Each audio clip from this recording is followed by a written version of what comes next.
Guys, good evening. Welcome back to our channel. Hey, beautiful people. Good evening, Obodo fam. I throw salute. How is everybody doing? I hope we are good. Happy Sunday. Today is the 29th of October, 2023. We thank the Lord Almighty for providing, keeping us safe, and for every good thing that He has done for us. It's only 2 days left in this month, and then we'll be in November, the second to the last month of the year. Wow, God has been so good. He's been so faithful. The fact that you and I made it to today is a testament of His goodness in our lives. Sometimes when we focus on, things, achievements, we forget how merciful God is. I don't know how many of you saw the post today. I think I was just from church when someone sent it to me about one of those guys in the Friends. One of the actors in the Friends. He was just 54 years old that the news was released that he's no more. 54 years old. I saw it today. I think Dr. Shila posted it as well on his page on Instagram.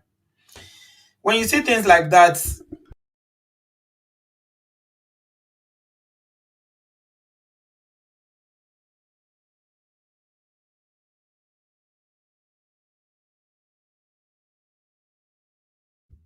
ìjìjà kò gbé wa lọ, ó yẹ ká dúpẹ́. Ara sán atẹ́gùn fẹ́, ìjìjà kò gbé wa lọ, ó yẹ ká dúpẹ́. Yeah, his name is Matthew Perry, right? Yeah. We need to give thanks to God. We need to appreciate God. If you are alive and you are well, is the greatest gift.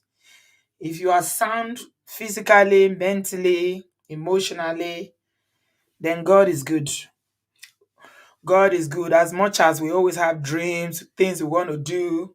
Now who they life, now they achieve things, oh. Yeah, I'm fine, Chidima. Just slightly tired.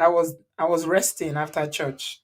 It's been a long week. And tomorrow again, now another week starts again. Or is it even today? I never know when the week starts, whether it's Sunday or Monday. Welcome everybody. No, I am fine. I'm fine. Just slightly. I was resting earlier on. Thank you.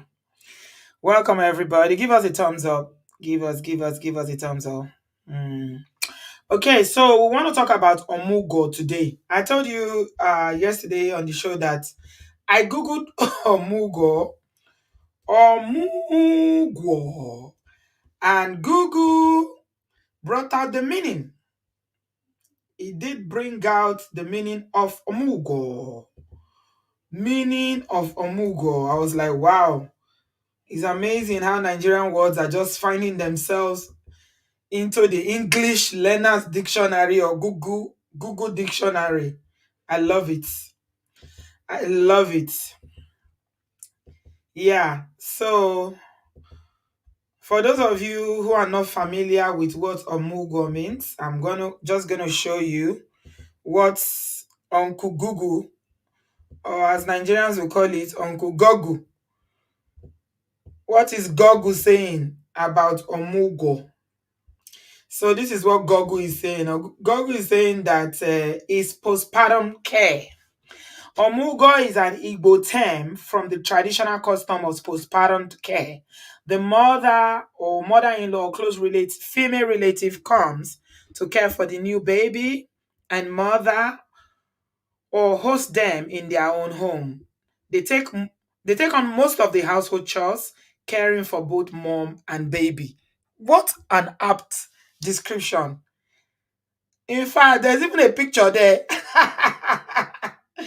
Oh my God. There's even a picture there of a mother who've come to look after their grandson. Isn't that beautiful? Wow. This is so great. That's a picture there. Lovely picture. Thank you, Dee. Welcome, everybody. Please give us a thumbs up. So, if you didn't know what Omugwo is just the is a very good thing that we do in our culture. I don't know if they do it in other culture across the world, in Africa or even in the obodooyinbo, in the abroad. I'm not sure if they do it. I think that's one of the most beautiful gifts you can give a new mother. Hmm. And that is why people struggle, and a lot of people have postpartum depression. Yeah, in the abroad. When you have a baby in the abroad and you have a baby in Nigeria, there is a world of difference. It is so, so different. Ah, when I had a baby in Nigeria, oh my God, the difference was too much. It was clear. I mean, when you have a baby in Nigeria, you are surrounded with so much love. That's an aspect of our culture that we should actually always celebrate. It's so beautiful. The woman is celebrated. You don't get to do anything. All you have to do is just have your bath. They bring this white powder and they put it all over your neck. You smell like a baby. You smell nice. Thank you, Abi Royalty. I love you, Abi Soye. God bless you, darling. Thank you so much for the super chat. I love you right back. Please give us a thumbs up. Somebody say, Kukua says that the Akan culture in Ghana does it as well. Oh, it's so beautiful.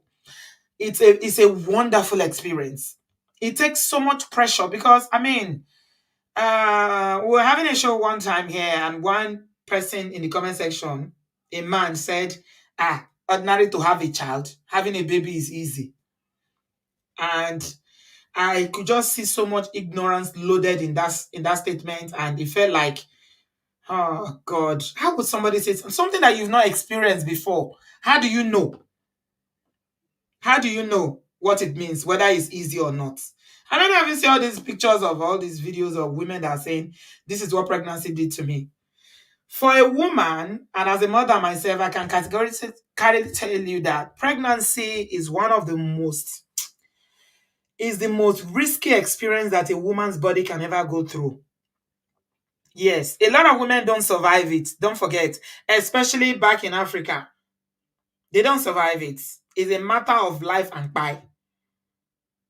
It's a beautiful experience in that is I think the even the hormones that go through your body is enough to make someone depressed, because you have these happy hormones, you have these sad hormones, there's this weight on your body. A lady in the church was telling me today, she has a son who is like 2 years old now. She was like, you know what? I can't even pick him up as much as I want to, because I'm still feeling the pain of having a epidural when I had him.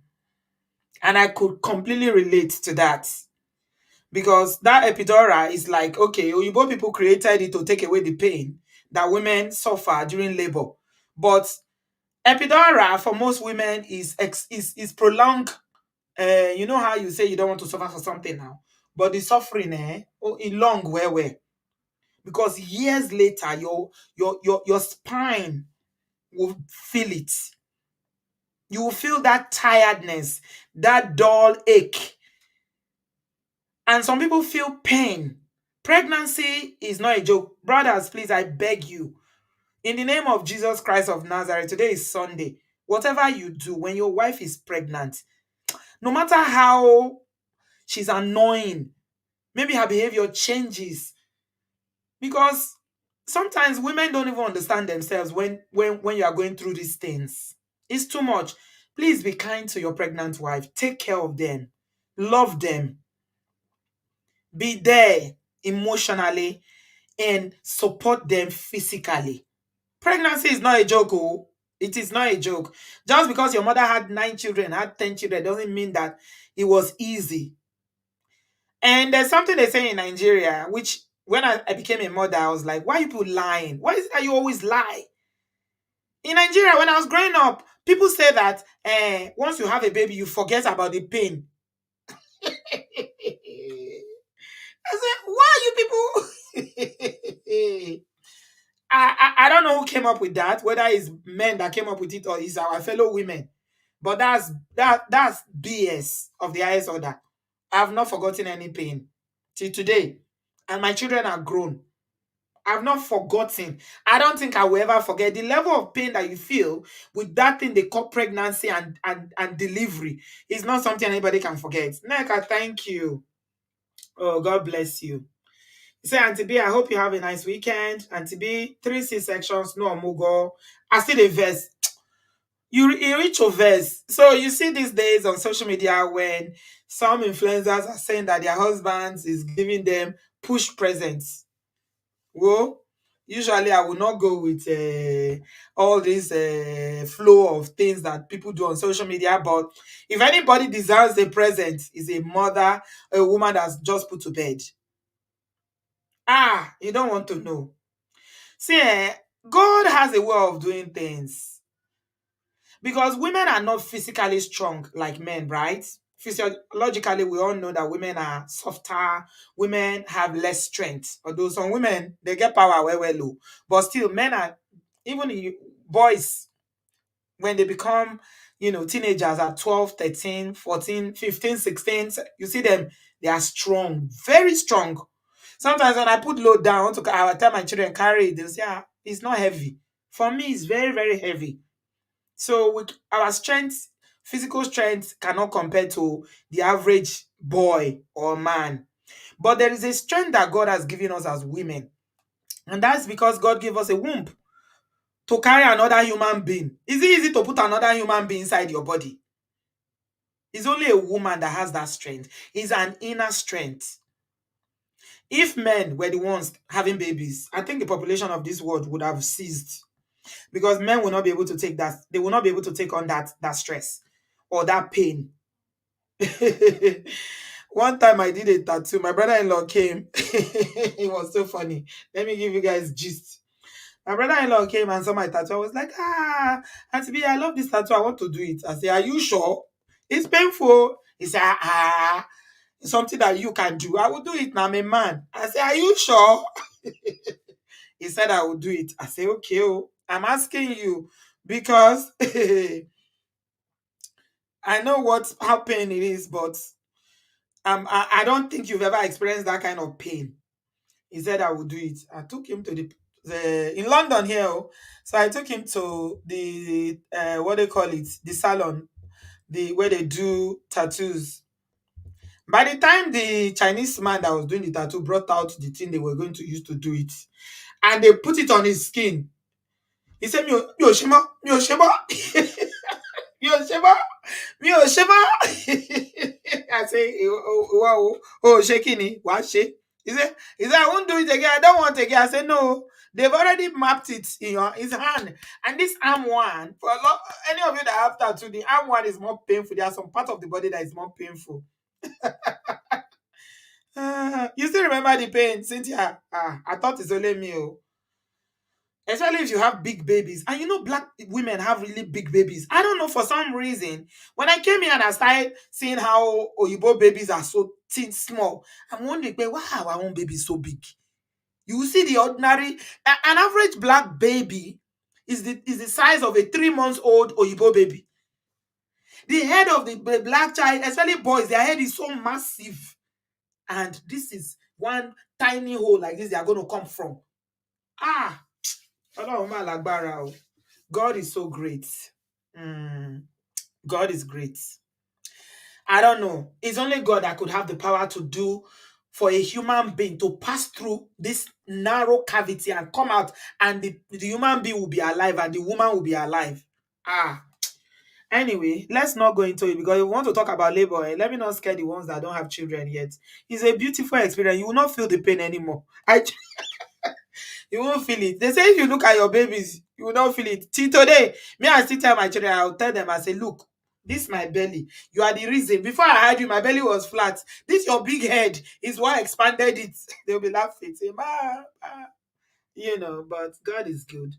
They say at the same time, as much as we go through a lot of pain, discomfort, all sorts of tears, having a baby, looking at the children is also a joy that is indescribable.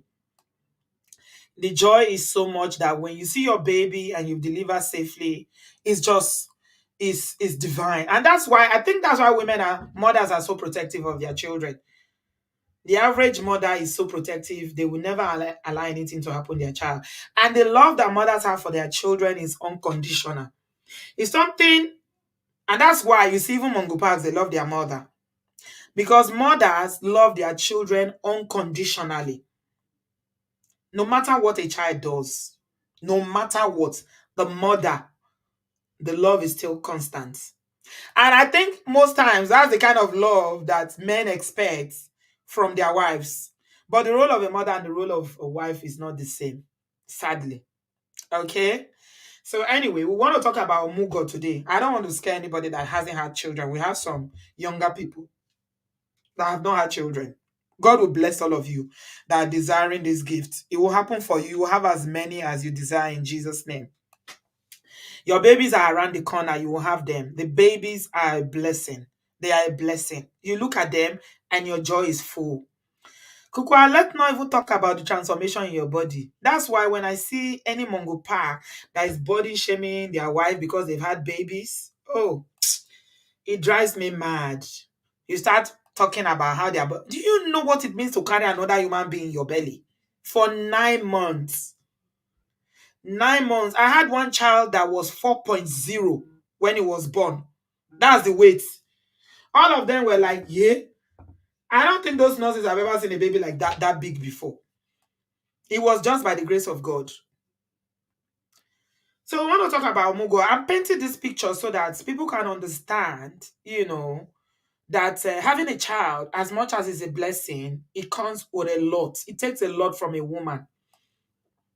And when you've had a child successfully, you need help, a lot of help. You need a lot of help. And this is where this beautiful culture that is called Omugwo, that is done across Nigeria and in some African countries, is so beautiful. It's part of our culture that we celebrate. And I think we should pass it on from generation to generation because there are some good aspects of our culture. I know we knock some aspects of our cultures that are not, that don't help anybody. But this Omugwo is a fantastic one. Yeah. When a woman has just had a baby, they need all the help they can get. And that's where the mother or the mother-in-law comes in. So this lady did this video and was talking about who should come and whether Omugwo is a vacation or not. So I'll play the video and then we'll talk about who should come. Because I think that's another thing that causes conflict. Who should come for Omugwo? Yeah, is it the mother? Is it the mother-in-law? Is it the sister-in-law? Who? Okay, so we're going to talk about all that, but let me play the video first. Please give us a thumbs up. Give us a thumbs up. Oh, wow, there's a testimony there. Judge Reality say, amen to your prayers, Auntie B. I remember you praying for me last year, November, after 3 TTC. I had my rainbow baby in September. God bless you and bless every TTC mom. Oh my God. That is fantastic news. Judge Reality, I'm so happy for you. Congratulations. Congratulations. May the Lord keep you and keep your baby. That is fantastic news. Wow. You just have to hold on to the word of God. Before I play the video, let me just tell you this for us. I know there are some people here, they are trusting God for that blessing of the womb or blessing of the fruit, as it is called in Christendom. The program I went for yesterday, PK's program, PK said that when he wanted to marry his wife, PM, that she told him that she couldn't have babies. Apparently, she had medical issues that doctors had told her will prevent her from having children. But you know what? He said he told her, whose report are you going to believe? Are you going to believe the report of the doctors? Or do we have a doctor that is the doctor of all doctors? And they held hand and prayed in faith. 8 years it took them to have children. But because they believed God so much, they prayed, they agreed on the number of children they were going to have. They even named the children. And it happened like that. 3 children, according to their desire, according to their prayer of agreement, and the names that they agreed on was the name they gave the children. So you just need to trust God and believe with your partner, even if you are doing medical treatment, that God doesn't frown at having, medicine and all this medical treatment. I know some Nigerians are very judgmental and say IVF baby is not a baby. That's BS. That's ignorance. All good and perfect gifts come from God. It's God that gave scientists the knowledge to do IVF. Why didn't you say that you will not go to hospital? You want to do like the Hebrew woman and go and give birth in the bush because having a child in hospital is not godly. Our people just like to suffer one another. Sha. Ignorance is a very, very big problem. So congratulations to you, Just Reality. For others who are trusting God for this gift, I tap into the testimony of Just Reality on your behalf tonight. You also will testify in no distant time in Jesus' name. The Lord will meet you at the point of your need. You will conceive. Because of the word of God that said that none shall be barren in the land. We will not be barren. We will have children. We will be blessed materially. We will be blessed physically. The Lord will visit us in Jesus' name. I pray for everybody that is listening to this broadcast and trusting God for one breakthrough or the other. It might not be babies. There are other things that you can be pregnant with. Some people have been in their abroad. They are trusting God for their documents. The Lord will visit you. It will show up for you. Just believe. Do not give up. Because our God is still in the business of doing miracles, whether we believe it or not. So yeah, I'm so happy for you, Just Reality. You will have more in the name of Jesus. And they will be wonderful children in Jesus' name. Thank you very much. Thank you very much, everyone. Give us a thumbs up. So now we're going to talk about this Omugwo matter, right? We're going to talk about Omugwo. This lady is making a case that some people are coming to do Omugwo and they are coming to do holiday. That is Omugwo holiday or not holiday? Yeah, I'll play the video for you in a teeny weeny minute. Okay? Hi, I'm Brie Ekpo, influencer and content creator. I live in the UK and I'm currently on a journey of building my retirement home back in Nigeria. I don't know about you, but I always worry about security when I send money back to Nigeria. With the World Remit app, however, I never feel anxious. I use it to send Naira to my own account as I am building my retirement home in Nigeria. And it is so safe and reliable. This app really makes me and my family feel safe. The best thing about it is knowing that security is their number one priority. I know that World Remit is registered with all the relevant authorities and has a very secure transfer process, unlike some other transfer services out there. You can send Naira directly to a bank account in Nigeria, knowing that my money and ultimately my future is always safe. It's priceless, to be honest. Download the World Remit app today from the App Store or Google Play Store and install it in quick, very simple instructions and start sending money to Nigeria today. Remember to use my discount code on the screen now. Yeah, thank you. Welcome back, everybody. If you haven't downloaded the World Remit app, make sure you do. It's the easy way to send money to Nigeria. Their rates are really, really competitive, and my discount code is on the screen. I'll share it with you again later on so you can use it and get more discounts. Thank you. The journey of building a house, I have so much to tell you about it, but not today. Let's talk about Omugwo today, and let's listen to what this Auntie had to say about this matter. Amen. Before you come for me, make sure you watch this video to the end. I have tried to ignore this topic, but I think it's about time. I know God wants me to talk, so I will talk this afternoon. Please, whenever your mom comes for Omugwo is that visit that mothers come after the wife just had a baby. Please tell your mothers that they are not coming for holiday. No. If your mom wants to go on vacation, maybe you should send her to Dubai.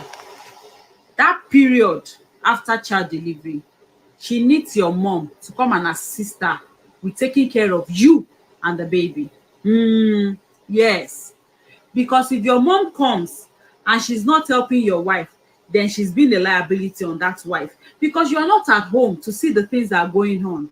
How can a mother say she's here for Omugwo and the wife is the one cooking, cleaning, brushing, scrubbing, bathing the baby and all of that?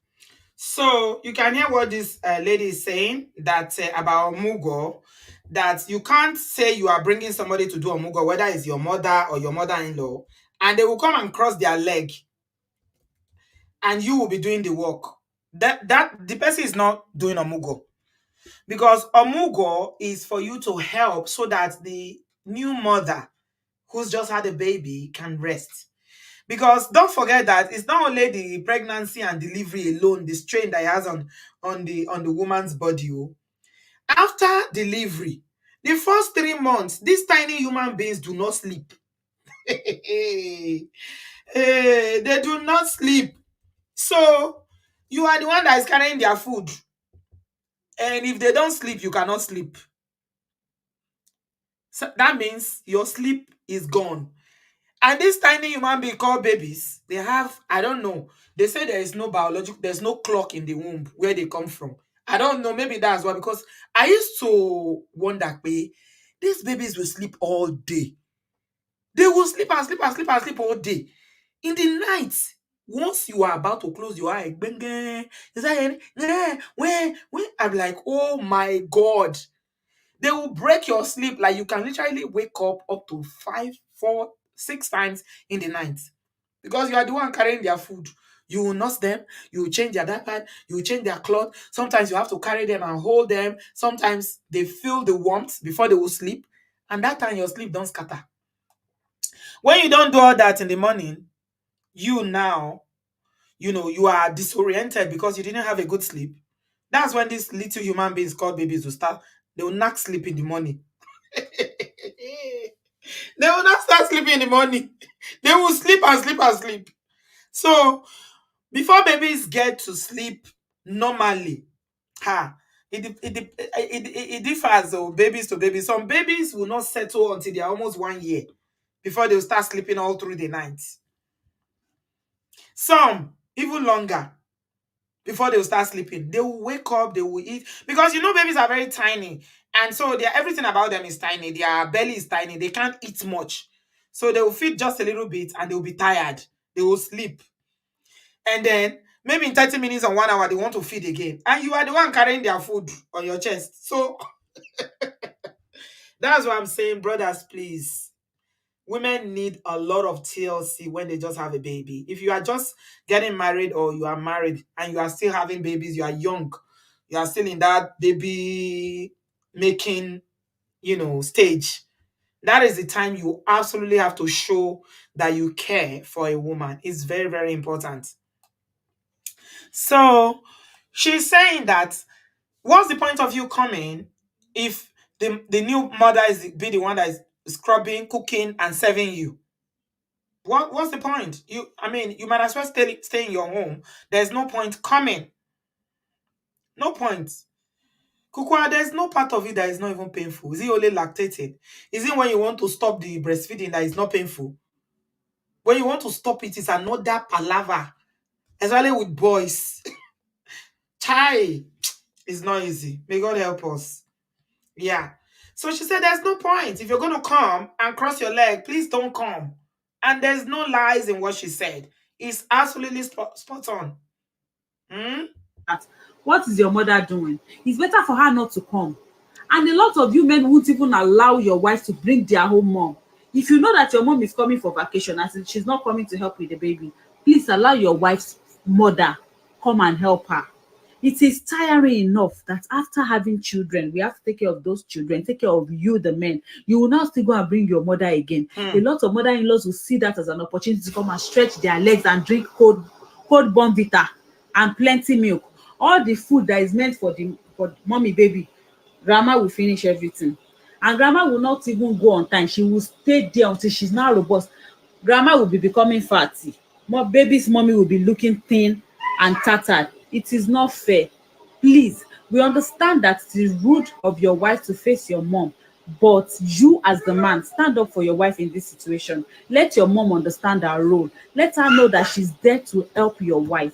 It is sad. I read a story this afternoon, and I won't lie to you, it really, really scared me.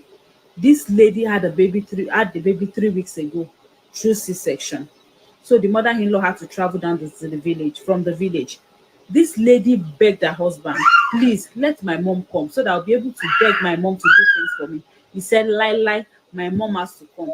The mother-in-law came. Can you believe that this lady will wake up as early as 5 a.m., get the older child ready, bath for the new baby, C-section of 3 weeks? The mother-in-law will stretch her legs. Whenever she wakes up, she will even say she wants pounded yam. The mother-in-law will be asking for foods that are so difficult to make. It is not fair. 3 weeks C-section. Please, it is time for you to table this matter to your mom, especially if you know that you fall in this category of men that don't like to confront their mothers. Please table this matter very well. Let your mom know her roles and her duties, because a lot of mothers see it as an opportunity to come and stretch their legs. They will say they are going for Omugwo, but no, it is vacation. But no, but no, it is indirect holiday. It is not fair on your wives. Please, mothers, whenever you go to your in-laws house, please now assist that poor girl. It is somebody that gave birth to her. How would you feel if your own daughter calls you and tells you that is what her mother-in-law is doing to her after C-section? Please, oh, we need to discuss this a lot, because I think a lot of women are suffering silently, and it is only unfair of us if everybody keeps quiet. Thank you and God bless. I like what she said, and I like the fact that she was very respectful. A lot of these TikTok talkers these days, especially all these young people, when they want to pass a message, it's loaded with a lot of insults that the message is lost. I like that. She's very respectful about the way she went about, telling men this is the truth. It's nothing but the truth. Okay? I don't see anything.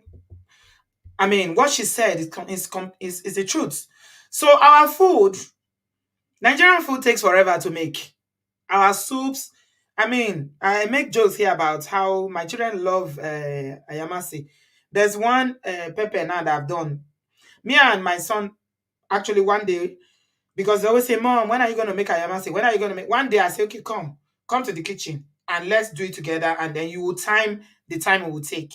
From scratch to finish, it was 4 hours it took me to make ayamase. 4 hours, because you have to do the meat, you have to boil them, you have to steam them, you have to do the pepper, you need to parboil it, you need to bleach the oil, then before you start frying it's a process.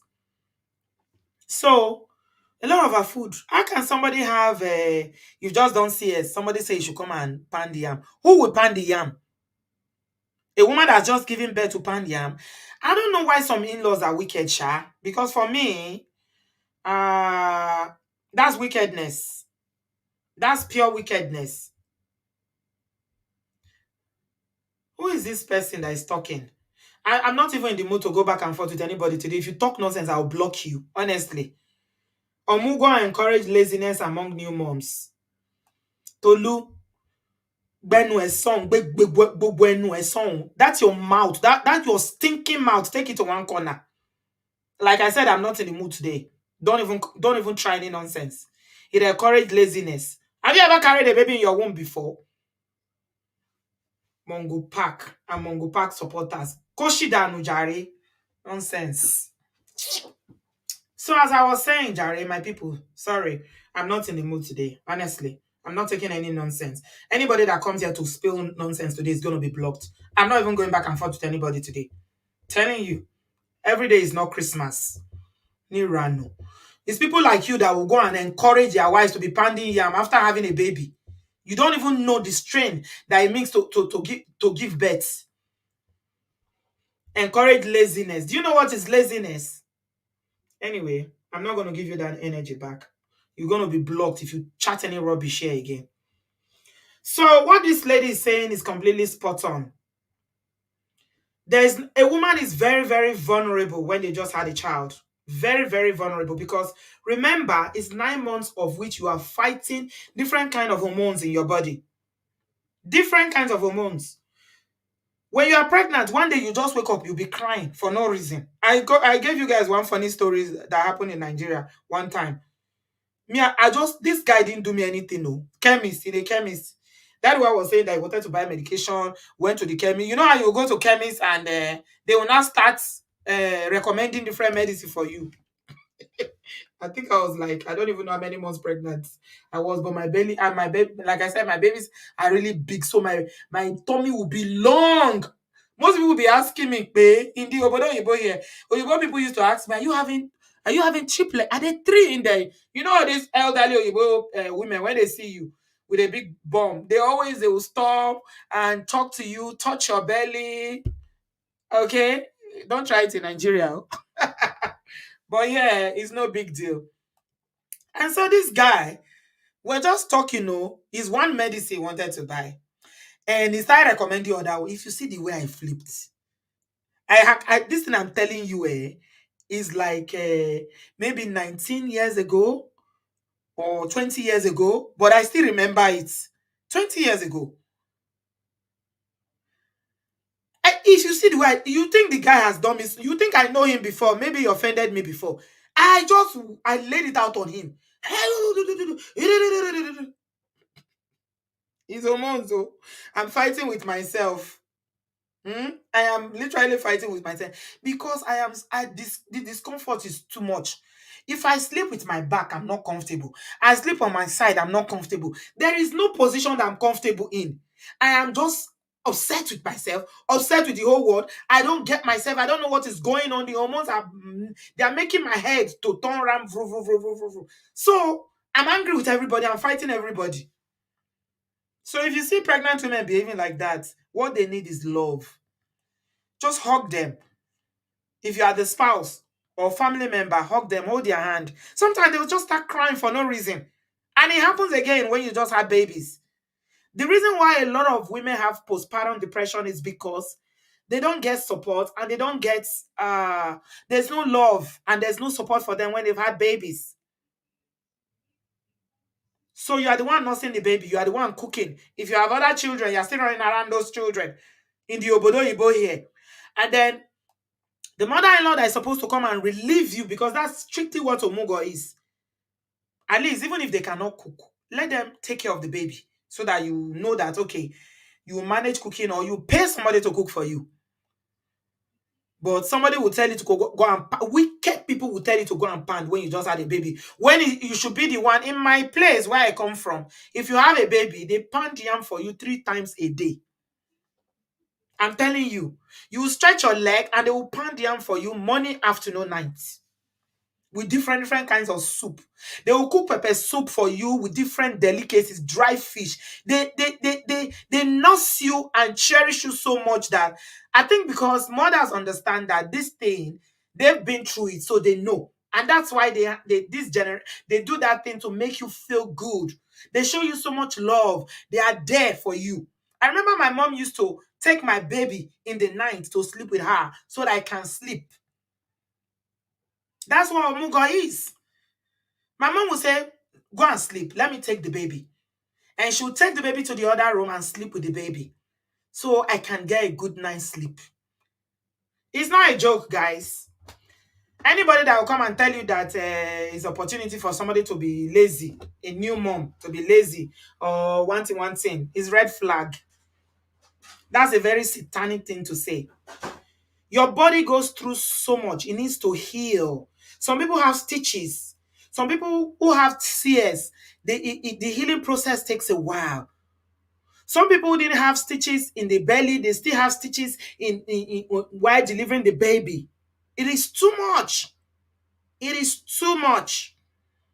So you need a lot of TLC. You need a lot of care.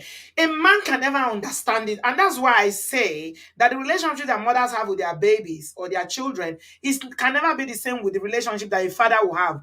Because you already have a relationship with the child in your womb 9 months before they met their father. 9 months. Because the baby is feeding from you. They are drinking from you. They are basically tied to you. Do you know that if a mother that is carrying a baby, if the baby cannot survive, you are the source of life to that baby. That's how important it is.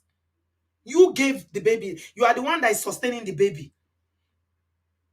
So when a woman has a child, please, In case you are not married or you are planning to marry, they need love, so much love. If you cannot cook as a man, please get somebody to do catering for you. It's only money. So that she doesn't need to cook. Stock the house with different kind of food. Pepper soup, stew, egusi, for everything that she likes. And be available. Even Oyibo people that start giving, what do they call it? Paternity leave, or what is it? Paternity leave they call it? Yes. They start giving fathers paternity leave. They know that a mother should not be alone with a newborn. Orí èèyàn máa yí ni o. Ó máa yí. Bàbẹ́. It's not an easy thing. It's not. That's why you see in the West, a lot of women suffer more from postpartum depression than in Africa. A place like Nigeria, they are surrounded by family, by friends. There's so much love. There's so much community around you. So that holds the woman up. But here, you are alone. You are isolated with the baby. And you are not sleeping well. There is no help. You are still looking after your husband. You are still looking after the children. Maybe the husband is not supportive, or maybe he's even supportive. He's working. He's still working. So it's you alone, basically. It's a lot of work. Yeah, it's a lot of work. So please be supportive. See, some marriages start shaking when they have babies because of issue of lack of support for the new mother. Honestly, I wish it was possible for. I know somebody here who had babies the other day in the US. She's not Nigerian. She had babies. She had twins in the US.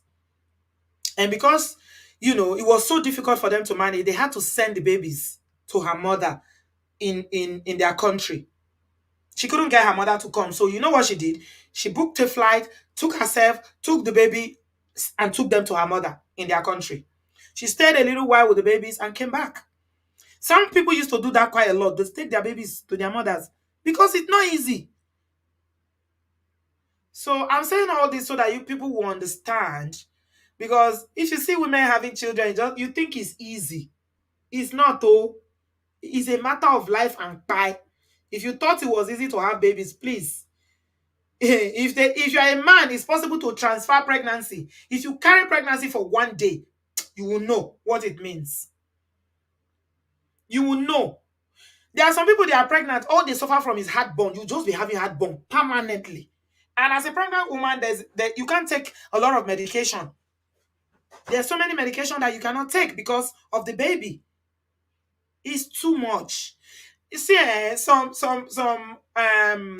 men will tell you that they went to the day they saw their wives. I think it was Braben that told us this here, that the day that he observed his wife having a baby, it was the day he said, "No more.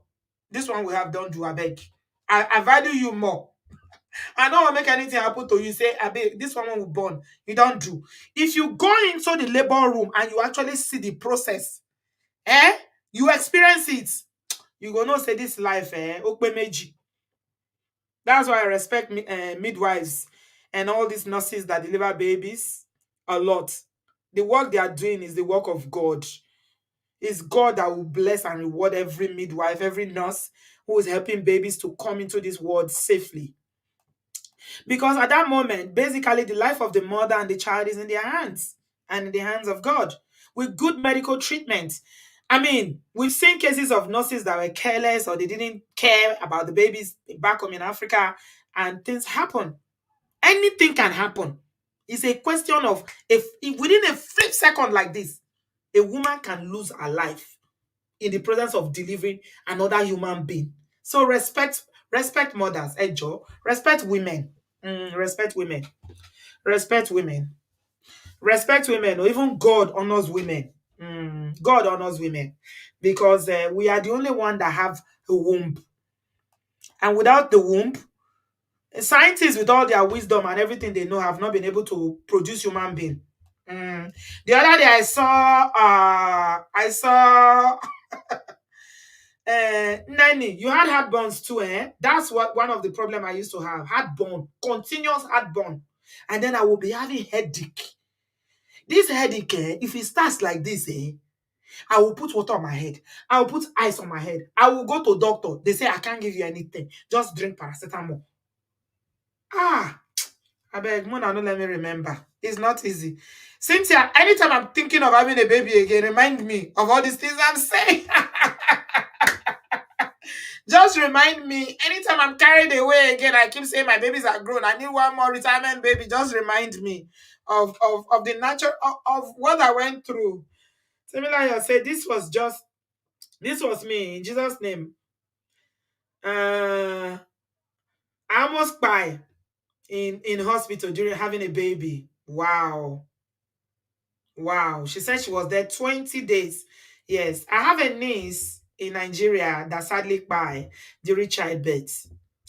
Oh, let's not even go there. It's deep.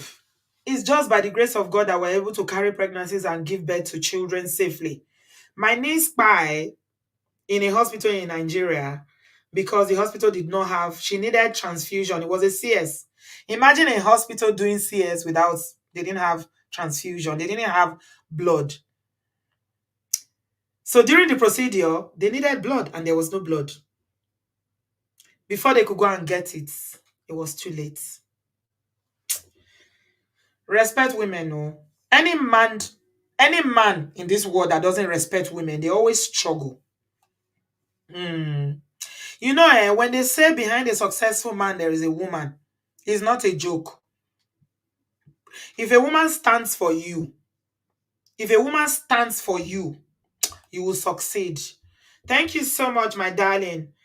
The Afro-Canadian Diaries, God bless you for that super chat. I really appreciate it. Yeah, I'm trying to educate our brothers today so that they will know, especially those who are not fathers yet, or they were never there. Some fathers were not there when their babies were born, so they don't know. Now only you. Should be women they born every day. Women they born every day, but women they cry every day as well. And pregnancy for women is different. I have sisters that when they are pregnant, from the day they get pregnant till the day that they deliver, they are always on bed rest. As a result, the only work they can do is business. They're like this, my sisters, the way pregnancy deals with them. Hi, you know how you have like 3 months? They say is first 3 months that you have what's that what they call it? That you be, morning sickness. You be having this morning sickness. Their own is for 9 months. 9 months they have morning sickness. They cannot eat. They will be throwing up non-stop. They will be so sick. My dear, the journey is different for everybody, but it's a lot. It goes through, your body goes through so much. The readjustment alone, even after you've delivered, for the body to get back to itself, is like those hormones are literally raging in your body. They are fighting your system. It's like the pregnancy hormones are trying to get out now, so that because the baby is no longer there, and your hormones as a woman are trying to come back together, and they are all fighting each other. It's like your head wants to explode. Per kilo day. So what this lady is saying is it's actually correct. It's lack of understanding that will make a man to be saying, no, my mother must come. So before I start taking calls, please join us quickly. If you want to say something, the link is in the comment section. Give us a thumbs up. Before the discussion about who to bring is simple as far as I'm concerned. It's about capacity.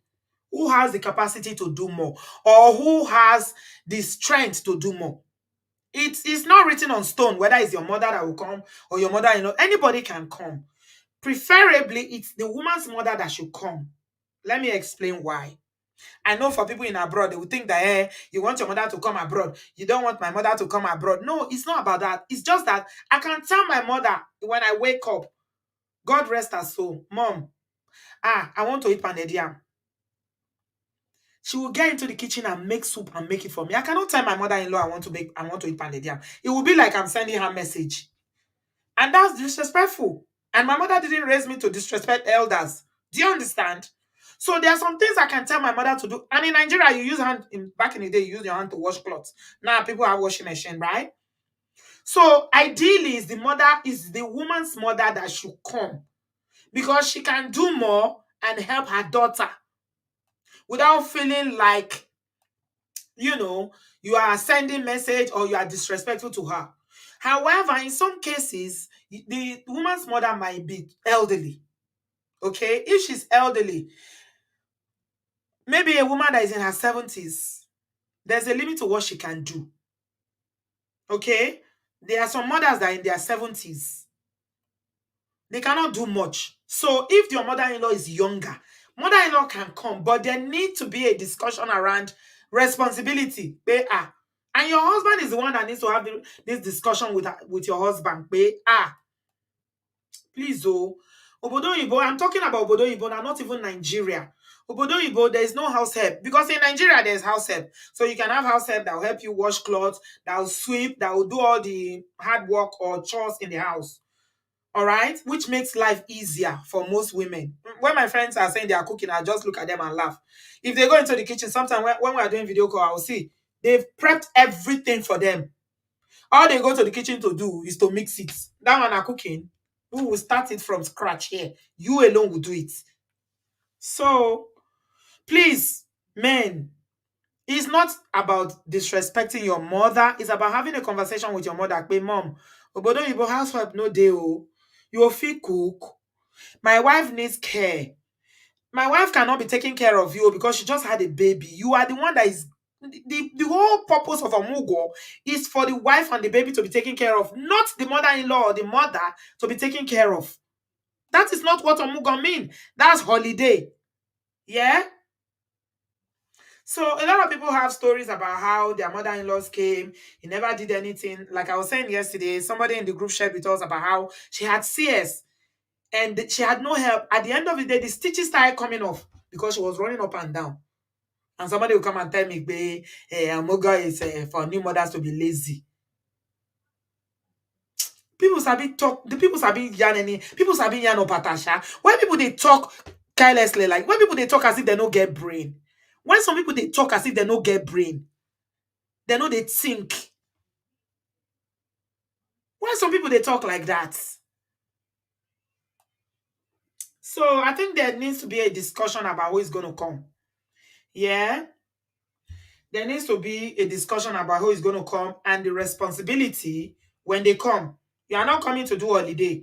Even though you are traveling from your village or from your city to another place, in the cases of those who live abroad, you are coming abroad. But Ishe wa o, mama. Ishe wa. If they teach you how to use Hoover, can you do it? Would you not feel like they're disrespecting you? Pé ṣé mi mama gbálẹ̀ fún yín. Èmi mama bá yín fọṣọ. Èmi mama bá yín tọ́jú ọmọ. No, it's not for it's not for you to cannot say. And then the new mother is the one that will bath the baby, feed the baby, and come and give you the baby to hold. No. Omugwo is work. It's care work. And it is out of love. You do it out of love because you love your daughter or you love your daughter-in-law. There are some of these our mothers that need education. With respect, we can educate them all. Because ọmọdé máa ń kọ́ àgbàlagbà, àgbàlagbà máa ń kọ́ ọmọdé. Ọgbọ́n ò kì í tọ́ láyé ká wa lọ sọ́run. Nobody knows it all. We can teach one another. Yeah? So if you come abroad, you are not coming for holiday. Oh. That's as far as I'm concerned. You know, you never come for holiday.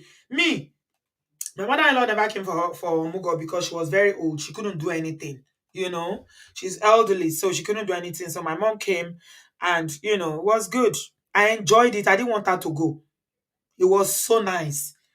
Oh, it was love. I felt so loved. My mother will wake up in the morning, boil water, and press my body. She will massage me from head to toe. Then she will give me food. I will eat and I will sleep. I felt good. I felt like a human being. All the stress of the pregnancy, you'll see it evaporating. When you are surrounded with so much love like that, oh my God, you feel good. So anybody that is coming, ìṣẹ̀lẹ̀ wá ṣe o ẹ jọ̀ọ́ ẹ màmá ẹ má bínú. You're coming to take care of a woman.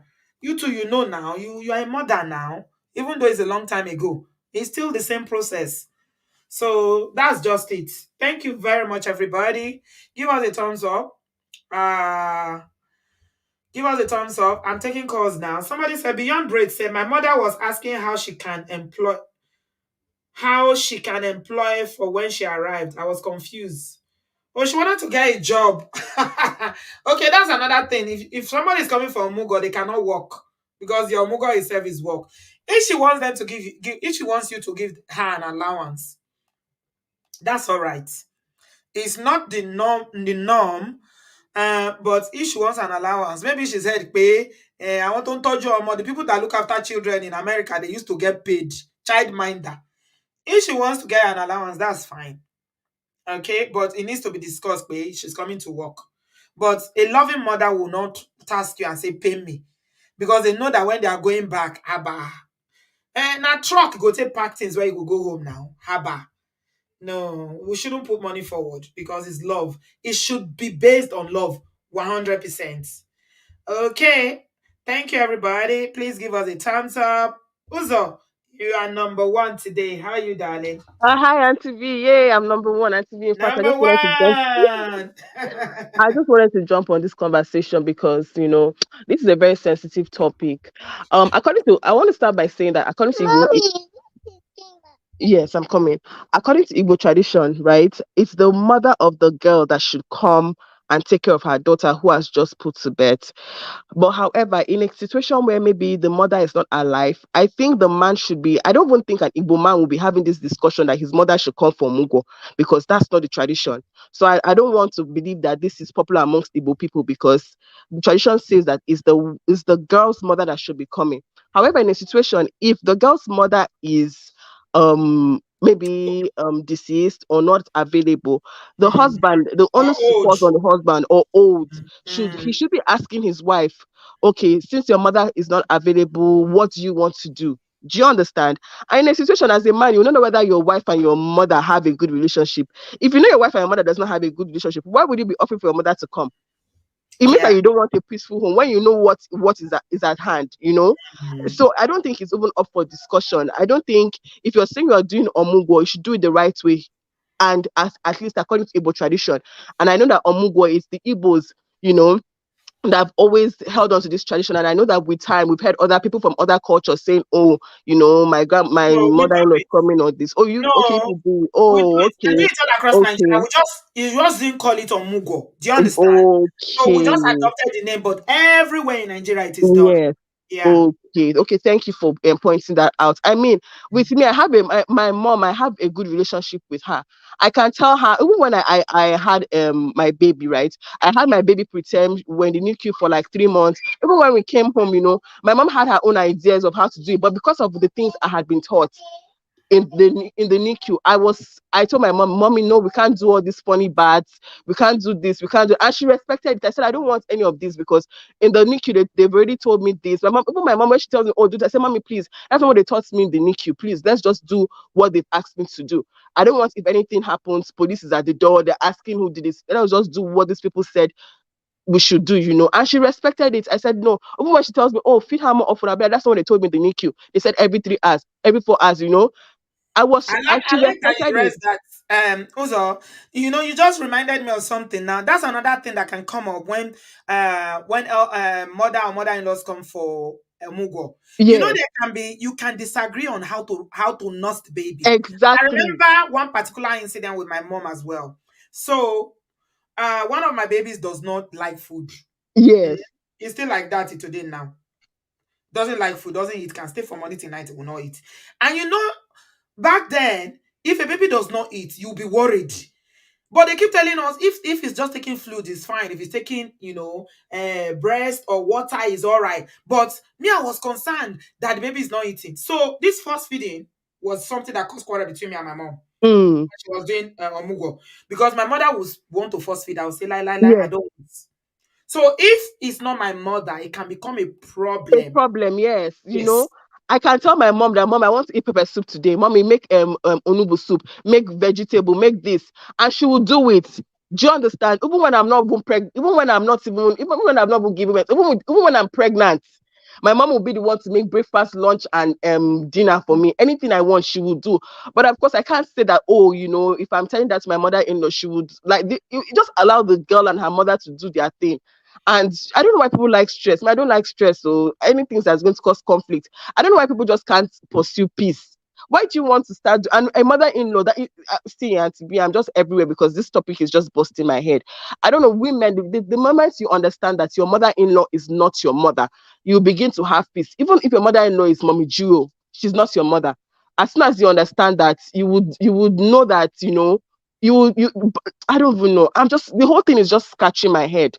Your mother-in-law is not your mother. Just know that the way your mother will do certain things for you will be different from what your mother-in-law So will do for you. But don't be disrespectful. That doesn't mean that you should be disrespectful towards your mother-in-law. And there are nice mother-in-laws, though. I'm not saying, but I'm still saying, even if your mother-in-law is Angel Gabriel, she's still not your mother. That's my own take on this. my Thank you. mother-in-law, my mother-in-law is an angel.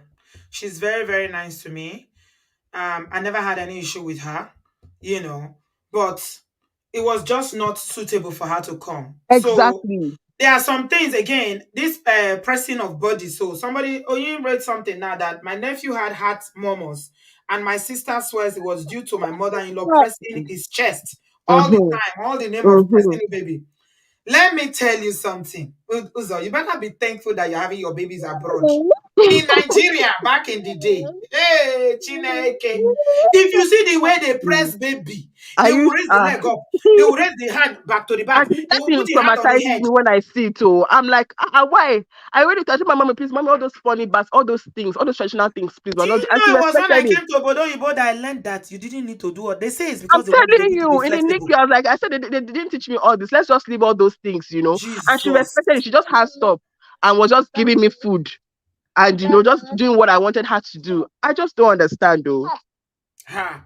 Yeah, definitely. You would disagree. That's another thing that you need to take into consideration. Because all this press, when I came abroad, I now saw that, first of all, Oyibo and Nigerian birth, they are worlds apart. First of all, I saw that in Obodoyibo, in the UK at least, I don't know about other, maybe in America, they used to bait your baby for you. I saw that in Obodoyibo, they don't even bait the baby. Once you deliver, they will wrap your picky and carry your picky and give you. Now you know, Oyibo, we were in the world, Oyibo, we were there. Oyibo no part. They didn't bait their child. Me, I called my friend. I said, please come and bath this child for me today, today. Then I remember that when I had a baby in Nigeria, my mother used, first of all, they use oil in Ekpokupa.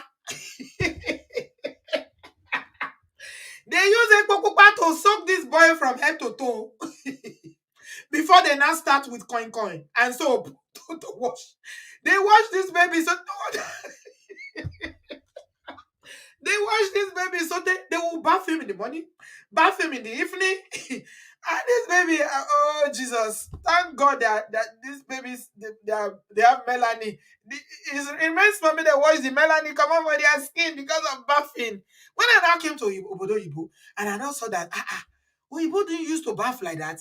They will telling you, you don't need to bath the baby every day. I say, you don't need to bath the baby every day. We bath twice a day. My dear, I thought somebody, I said, come. I say, me iri. This is abomination. Come to we came to the hospital. I bought, you know that, you guys are making me remember stories today.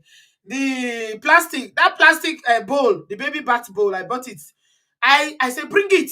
Bring it. I said, bath this begin for me. But even when they're there for the same one, they never, their partners see they carry flower, give them, they do love, all of them, they cuddle for bed. Me, I say, Pikin when I for don't use a book pass soak. Then I say, me no bath for 1 week. I said, this pikin go get body odor, you must bath today. Oh my God. But you know what? It no matter if the pikin no bath 3 times a day. It no matter. Honestly. We too they punish babies. As far as I'm concerned. Knowing what I know now, we they punish babies too much. Honestly, especially Nigerian mothers. Chineke. Not be small. Thank you so much, everybody. Give us a thumbs up.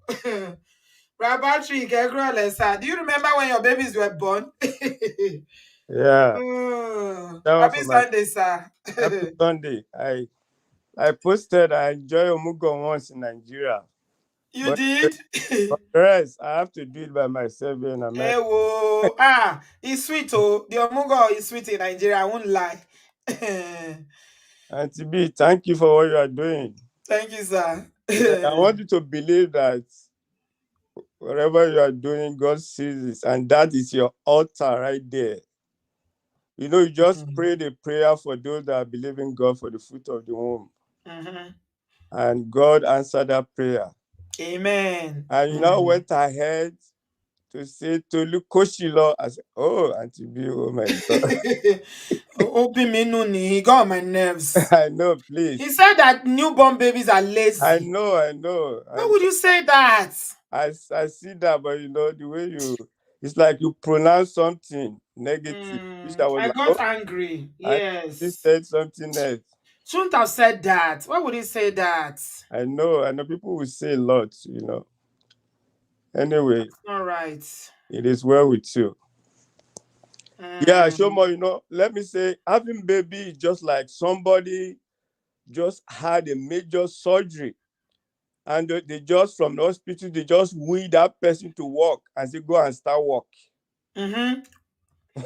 How would that person be able to function? Hmm. You still have bandage all over you. Your wound has not even healed. They Mm-hmm. just wheel you to work. Say, go and work. And that's why they give maternity leave. So what am I trying to say is that, you know, having baby is not easy. Hmm. And when you now come back home, you have not even gotten yourself. And you know, at the time Omugwo, like you rightly said, Auntie B, there's a reason for Omugwo. Yes, so. And this Mm-hmm. Omugwo issue has caused a lot of issue at home in Yes. Obodooyinbo, Auntie B. Yes, it's true, sir. So when somebody is coming for Omugwo, that's the reason why that person is coming Mm-hmm. Mm-hmm. to help. You know, with a like I just said, somebody just came from hospital, the person is still on a bed, he cannot even perform anything, and he has a baby. That person needs help. A lot Hmm. of women even go through CS that they are Mm-hmm. nursing that they still have to breastfeed the baby, so it's not easy. Mm-hmm. So whoever is coming from Mugo should know that I'm coming to help this. Let me just put it this way: this nursing Family. baby, nursing Yes. mother that is Yes. helpless. Hmm. And at the B, you know, when it comes to who is going to come, that's where the problem is. And it takes wisdom. In most cases, let your wife, I'm talking to the men, Mm-hmm. if your mother-in-law is capable, let your mother-in-law comes. Yeah, I think it's better. I Mm-hmm. know this, I'm not saying the mother-in-law should be coming, it can be rotated. You know what I mean? Mm-hmm. Yes, it can be rotated with wisdom. And you know, like Uzo was saying, but your mother-in-law cannot be your mother. We are not saying she's your mother. You are married to a family that should be that love. You are part of that family, you know. Yes. Yeah. So when you begin to say, my mother, no, you don't have you know, we know already, but it's not your mother-in-law, but you know, she has her own right too, as the mother of the mother of the man. She want to be there to take care. Like we know, some of us have men, don't even have girls. Some of them want to be there to take care of their grandchildren as well. And it's not like Auntie B rightly said that our own mother-in-law is very good. So She we is, shouldn't though. paint mother-in-law as bad. It could be No, it's not mother. our mother-in-laws that are bad. Yeah, it Our should mother-in-laws are mother-in-law should be. very good. Yes. So If everything my with mother-in-law wisdom. was younger, I won't have any problem bringing her, to be honest, because they love me so much. They carry me like egg.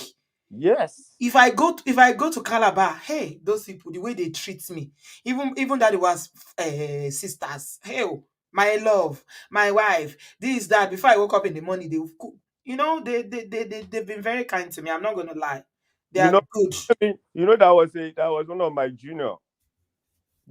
By God's grace, when I wanted to marry Nigeria, those are the woman is from Ijebu, where I'm from Edo State, but she stood as a mother for me. Those are the mother that stood in front when I was getting married. This woman Mhm, is 80, but she can't call me my name. She mhm. call me my pastor. You know, the only thing this woman asked me to pray for, say, please, my son in England, help, please, that God should give him good wife. The son got married, they moved to England, to America. When the mama came, the mama said, my pastor, God answer your prayer, sir. He said, this lady called me a mother. that this my son has given. In fact, she said she can't even describe it. So what am I trying to bring her from there? The most important thing in family is love from both ends. Yeah. Yeah, and whoever is coming should know that mama is coming to help. It's not as if mama, like Auntie B said, mama, if what she said, no, mama is not coming to come and work and be paid. It's coming to help in love, treating everybody as their child, everybody as children. So that if mama comes self, even though it's not your mother-in-law, the way you will relate, mama will know not option but to cook and pan for you. Yes, Even so though it's not your mother-in-law. It's not yeah. your mother, you understand? I know there is this connection between mother and daughter. But Yeah. a lot of people that their mother has spy, Yeah. Auntie B. If Yeah. that, like you say, your mother has spy now and you are giving birth, and your mother-in-law wants to come, will you say no? My mother has spy, I don't want your mother to come. So in that case, yeah, it depends. If the mother-in-law is not going to be able to do it, I can Yeah. bring. I have elder sisters. I can bring my elder sister who will stand as like my mom. The reason I see the reason why Uzo is saying that in Igbo tradition that is the mother is the wise mother that come is because you cannot send your mother-in-law on errands. It's disrespectful. But you can tell your mom jokingly to go on errands for you. That's why. There are some things that you cannot tell your mother-in-law to do, no matter how much they love you. Even if the relationship is very, very good, you will feel a certain kind of way. I mean, I'm talking for people in my generation anyway, not be all these young people. Some of these young people no get respect these days. They behave anyhow. So Now, that's why I agree. it's more like, it's more like it's better for the wife's family to come because you can send them, you can, you have that understanding. Even when there's disagreement, you can manage it because it's easier to manage conflict within your family than, in-laws. I would say, you don't want me to not, this is, some other in-laws can be difficult. And to be like I said, everything is wisdom. It could be rotated. You don't want people to begin to fight you because it's your mother didn't come, but her sister can come, her auntie can come. She doesn't want our own family. You know our people. So everything is wisdom. You They know what say I'm in saying? Yoruba land, somebody is saying that in Yoruba land is the husband's family, mother that comes. So I think it depends. I don't know. These No, traditions here. no. You have listen at the B. Apart from even coming, you have to decide how long are they going to stay. Yeah. That's a big. I mean, irrespective of the tradition of where you come from, it is who can give you the best care that you need. And the capacity as itself, Auntie B, the capacity. Yeah. Can you even? There are Brother lots Patrick, of I had one that shocked me the other day. Oh. They say father-in-laws now go for Omugwo too. Have you heard that one? Auntie B, this thing is deep. Some women even come here. Especially this abroad one. I hear Hold that on, father-in-law Auntie say they B, want to come. when I went to California about 7 years ago, the church I went to, can you believe that set of grandmother that they have their own area they sit down, more than 20. They have decided they are not going back. Meanwhile, their husband is in Nigeria cooking by themselves. That one is another issue completely. I want my Martin Jayel America. I want fellow in Nigeria. They've abandoned their husband to come and say in obodooyinbo. That's another issue. You guys will have to decide when mama is going. Yeah. Because you cannot have you can't have two captains in a boat. Yes, you have to decide when mama is going. Yeah. You can't have two captains because I see the point you are making with that when the time limit for which she has to go, because if she stays too long, it becomes a problem again. Women are very territorial. Okay? They are very, very territorial, especially if it's a mother-in-law. They love their son. You too, you love your son, your husband, but it's different kind of relationship. So I've heard stories in America too, where I hear say the mother-in-law will take over the kitchen and be cooking. This one too, the mother-in-law you don't stay. In fact, she stayed in America 10 years. So then she carried herself and went to school. So she want to become a nurse. so that you guys will not be one of the people creating problems. So everything is wisdom. Yeah. B, you have to Thank you. apply wisdom so that you know the kind of war you fight. Yeah. When you are dealing with your war in your home, you don't want to extend it to extended family.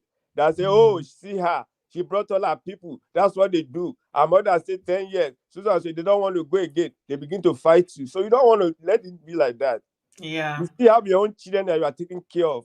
Yeah. The most important is you people decide. Even the Mm-hmm. ticket mama bought, the date will have been there. Auntie B. Mm-hmm. The Yeah, date will have been absolutely. there. The date mama is going. Yeah. And that's why I say, what are people that doesn't have mama? Do their kids not live? Mm-hmm. Do they not take care of their kid? They do. Like I said, I did. Yeah, sister-in-laws do come as sisters do come, like if you have elder sisters who's had babies. Because remember, this thing is based on experience. And for me, I would say that couples should talk about it, have an That's what I'm understanding, saying now. You must and talk. it should must be the person that can help your wife the most. It's not about whether is your mother or my mother too wants to come to America. No. Can she do it? Can she help your wife? Is the woman that is the wife that knows, or the new mother that knows who will help her the most. So I think the couples should just have a discussion about it. Thank you so much, Brother Patrick. I should go on, sir. I say, God bless. All right. Have a Thanks. good afternoon, sir. God bless you, sir. And a happy Sunday to you. Okay. Let's move very quickly because we got a lot of people. Obviously, this topic is interesting, but people are not liking. No likes at all. Please take a minute to like if you are waiting for your turn or you're in the comment section. Hey, Joe, Emaja, let's not fight. It's just, we are trying to learn. Okay, Miss Amor, welcome. Good evening. Unmute yourself. Hello, Miss Amor, are you there? Oh, hi. Sorry, I didn't know I was on. Hi, Auntie B. Hi. Yes, okay. So I'll do mine real quick so that we can get through. Okay. So so give just a brief, it's just small details about me. My mom is, I don't have a mom. She's late. So I fall into the category of people that will more than likely have to rely on their mother-in-laws for help. Right. Yeah, that's one. Two is I do have experience here in the diaspora of Mm-hmm. nursing, being assistant mother to new moms. Um, and I'll say there are a lot of things I observed. And Mm-hmm. this is what I'll say. I'll say, in my opinion, the maternal mother, even if she's old, Mm. she trumps a paternal mother, a paternal grandmother, Right. even if she's old. And I Mm-hmm. say it because, and I've seen this, I say it because there's something called grace that we underestimate. Mm-hmm. When there's conflict, when two people don't agree, or maybe you want somebody to do something and not, the truth is because there is a premise with having your own mother there, there's just that ease of communication as Mm-hmm. opposed to when you're doing it with your husband's mother. Mm-hmm. And I think for me, this is a conversation that I think women should be able to, and both sides, both the paternal, because at the end of the day, we pray to be mother-in-laws to somebody else, to somebody. So it's a conversation that we need to hone as women where we respect the flow of care between a mother and a child. I Mm-hmm. would say the flow of care is a lot direct when it comes to maternal mother to mother and then to the grandchild, as opposed to when you have, the child, the mother to the husband to the mother-in-law. It's a very dicey way of care, and it has to be taken with care. That's one I would say. I have Okay. an experience. You said what, Auntie B? Go ahead. Go ahead. Yeah. Yeah. I remember this incident happening. I was dating this guy at the time, and his mother-in-law was around, and they happened to be, I think his brother had a child, they just gave birth, and, everybody was in the house. So I saw this actually happen firsthand. The new mother was struggling with milk production. And I didn't know at the time, and I think a lot of people don't know at the, maybe even the mother, if it wasn't her experience, she would not, she would presume some certain things. So for instance, the mother felt like, okay, you just give birth, I expect that milk production should start happening. And she was basically telling the daughter-in-law, not in a good way, kind of like sounded judgy a little bit. And so she told my boyfriend at the time that he should go get a gallon of milk from Walmart. And my boyfriend got a gallon of milk, brought it to the house. The new mom was in the bedroom, and let's call her name, the new mom, Funke. You won't believe that the mother-in-law was shouting from the kitchen, Funke, Funke, come and drink this gallon of milk so that your baby can feed. Oh, Now, that name is making me laugh. Funke. Auntie V. Mm. So she was literally shouting, and this new mother was having a full-blown panic attack in the bedroom because she's also saying that she's lactose intolerant. She just gave birth. She doesn't know because everywhere is sore. She doesn't know what to do. And I remember just looking at it like, I know if her mother were there, it would have been easier to communicate that. But out of respect, you will be like, you know what, let me just, take one for the team. So she But went and took the milk she took it. She had when to. she's lactose intolerant. Yes. Funke, you can't share Funke Luto. Funke It's is all true. right. And I'll say this, what's different, Yoruba culture, our culture again, I'm a Yoruba girl. So our culture, the way the culture is the paternal grandmother is the one that does the care. Yeah, but Not, if she's lactose intolerant, why would she take it? Why would Funke drink it? yeah, it's to be sometimes you take one for the team. No, no, no, no, Like, no, no, no. I'm and not it's taking not it's something that not is going right. to harm me. I won't take It's it. not. It's not right. It's not right. I'm But not you taking can something. you, On top of all the discomfort that she's going through after having a yeah. baby, we want to take one Mm, for which team? yeah. The only team that counts is Funke and her baby. Yes. But it doesn't translate. We So, know now, I know, and I know we all know that this is not right. So that's what I'm saying, like, why I feel like even if the mother-in-law is older, that's not the mother, the maternal grandmother is older, I still believe that she should be the one there, because at that point in time, the person that needs to be in that place of care is someone that will be able to understand the situation and be able to give grace, no so with matter. your Yeah. boyfriend's mother, Yes. how did that work? Did it work out all right for them with the mother-in-law and Funke? Of course, I don't know the full end of the story because unfortunately we are not together again. That would have ended up being your mother-in-law now.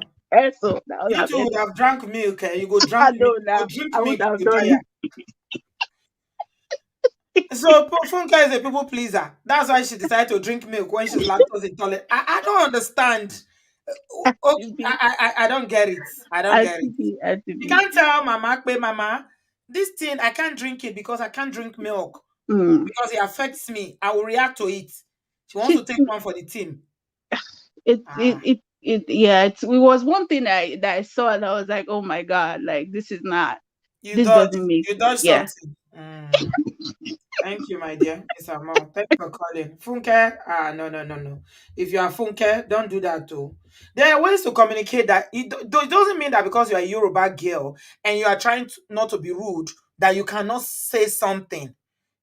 You can communicate respectfully. Even if you have to kneel down to tell Mama, Mama, Emma Binuma. But Dr. Nikimamu, doctor said that it's not good for me because when I used to drink it, this is the way I react to it. When they say you are lactose intolerant and you are drinking milk because Mama said you should drink milk so that you can, have milk flowing. Koyemi, there has to be other ways. I don't understand. This is one of the reasons why people are saying that it's better for your mom to come because your mom would probably be more compassionate, more understanding. It will hold your hand. Literally, don't forget that you are still a child in your mom's eye, no matter how big you are. To your mom, you are still a child, so they will hold your hand. That's why a lot of women will prefer if their mothers or their sisters come. If you don't have a mother, you can have an elder sister who've already had babies. If even if they are married, you can speak to them and beg them and talk to their husband if they can take time off their work to come and be with you. Because it's to avoid issues like this phone care issue. Things like this exactly. That's why. Thank you very much, Miss Amor. Please give us a thumbs up, guys. We are moving very quickly. Robbie Love, welcome. Hi, Robbie. Can you put your mic? Can you unmute yourself? Hi, Auntie B. Hello. Can you hear me? Yes, my dear. Where are you joining us from? I'm joining you from Canada. And Right. I've been listening to your show. This is the first time I'm able to join to contribute. Thank you for all that you do. And to be my own opinion, when it comes to this thing, based on experience, when I had my first child, I had my mom around to help me, and I also had support from other older aunties. The most difficult part is the traditions, the things they want us to do. I had a third-degree tear. And yes, and when I came home, they want me, and I'm from Ghana, by the way, Auntie. They wanted me to, and we have a tradition when you come home, you sit on hot water. So anyways, long story short, they wanted me to do all of that. I did that because I believed that was way stuff for me to heal. I ended up getting an infection. Hey, Chineke. And I was just fortunate that one of my aunties had called me to check on me, and I was like, Auntie, I don't know what's going on, but I'm not feeling very well. I'm feeling very funny. So she was a doctor, so she started inquiring, asking me this, touch that. And so I want you to go to the doctor right away. Right? So it was when I went to the doctor, and then the doctor told me I had an infection, and he gave me antibiotics, and my auntie called me and said, no, you have to do sit baths. You don't need to sit on any water. Just do sit baths in warm water. And she directed me to the right way. But who told you to do what you were doing before? This is actually a very traditional thing that happens in our culture in Ghana, where yes. So it's something that's very prevalent in Ghana. Does it match what the medical advice is for a woman that's had a tear? It doesn't. Okay. I needed to check that because we talk about traditions here quite a lot. But Auntie, they didn't know that I had a tear. And I trying to figure it out as a new mom. I didn't even they didn't know what happened transpired when I went to have my child, right? So that's one of the things, talking about communication, right? Because they instructed me in the hospital that because I had a tear, I had to do setbacks. But when I came home, they had a different prescription. No, this is what we do. We have to mold the hair. All these things that they want to do, right? I know they're doing them in good faith, right? But one of the things I learned quickly is, I have to make sure that whatever they're saying aligns with what is going on with my body, right? So this is what I want to share with all the women. Secondly, I'm one of those people, I don't really believe in Omongo for people living in the diaspora. The reason why is that most of the time conflict, even with your own parents, because sometimes maybe you and your spouse are not even financially stable. Now you're going to bring in a third mouth to feed, a third mouth to take care of. What is food compared to the care they are going to give you? Is food that expensive in Canada? I understand, Auntie B. Sometimes so many things happens. Domestics, I know you always talk about DV. Some of these things stem from all these things. And most often, one of the things I've seen as a trend with some of these children that end up staying home, because when we're doing, Uncle Patrick talked about how long will the person stay. Most people are allowing their children to grow, their parents are staying for years. And when they stay, your child, sometimes some of these things, they speak different languages to them. they go to school, they're confused, and we see the developmental in terms of the linguistic development become very challenging for some of the children. Just because they are speaking their language to them. These things has to be. But children have the ability to learn many languages now. I know, Auntie B, but when there's resources is not available in the community in which you are, you're gonna have to weigh a whole lot of options, right? I think them coming to help you for a couple of months is good, but I see a lot of people milking it and turning their mother-in-laws or their own mothers into their full-time nanny. That is where it becomes very problematic. Right? So you prefer in your own opinion, you prefer to just manage by yourself and not have I think that couples should manage by themselves, and parents should come and help for a month or two, even the first 3 months, just so that you can juggle around your schedules and everything. But don't make it a permanent thing or even a 1-2 year, 10 years thing.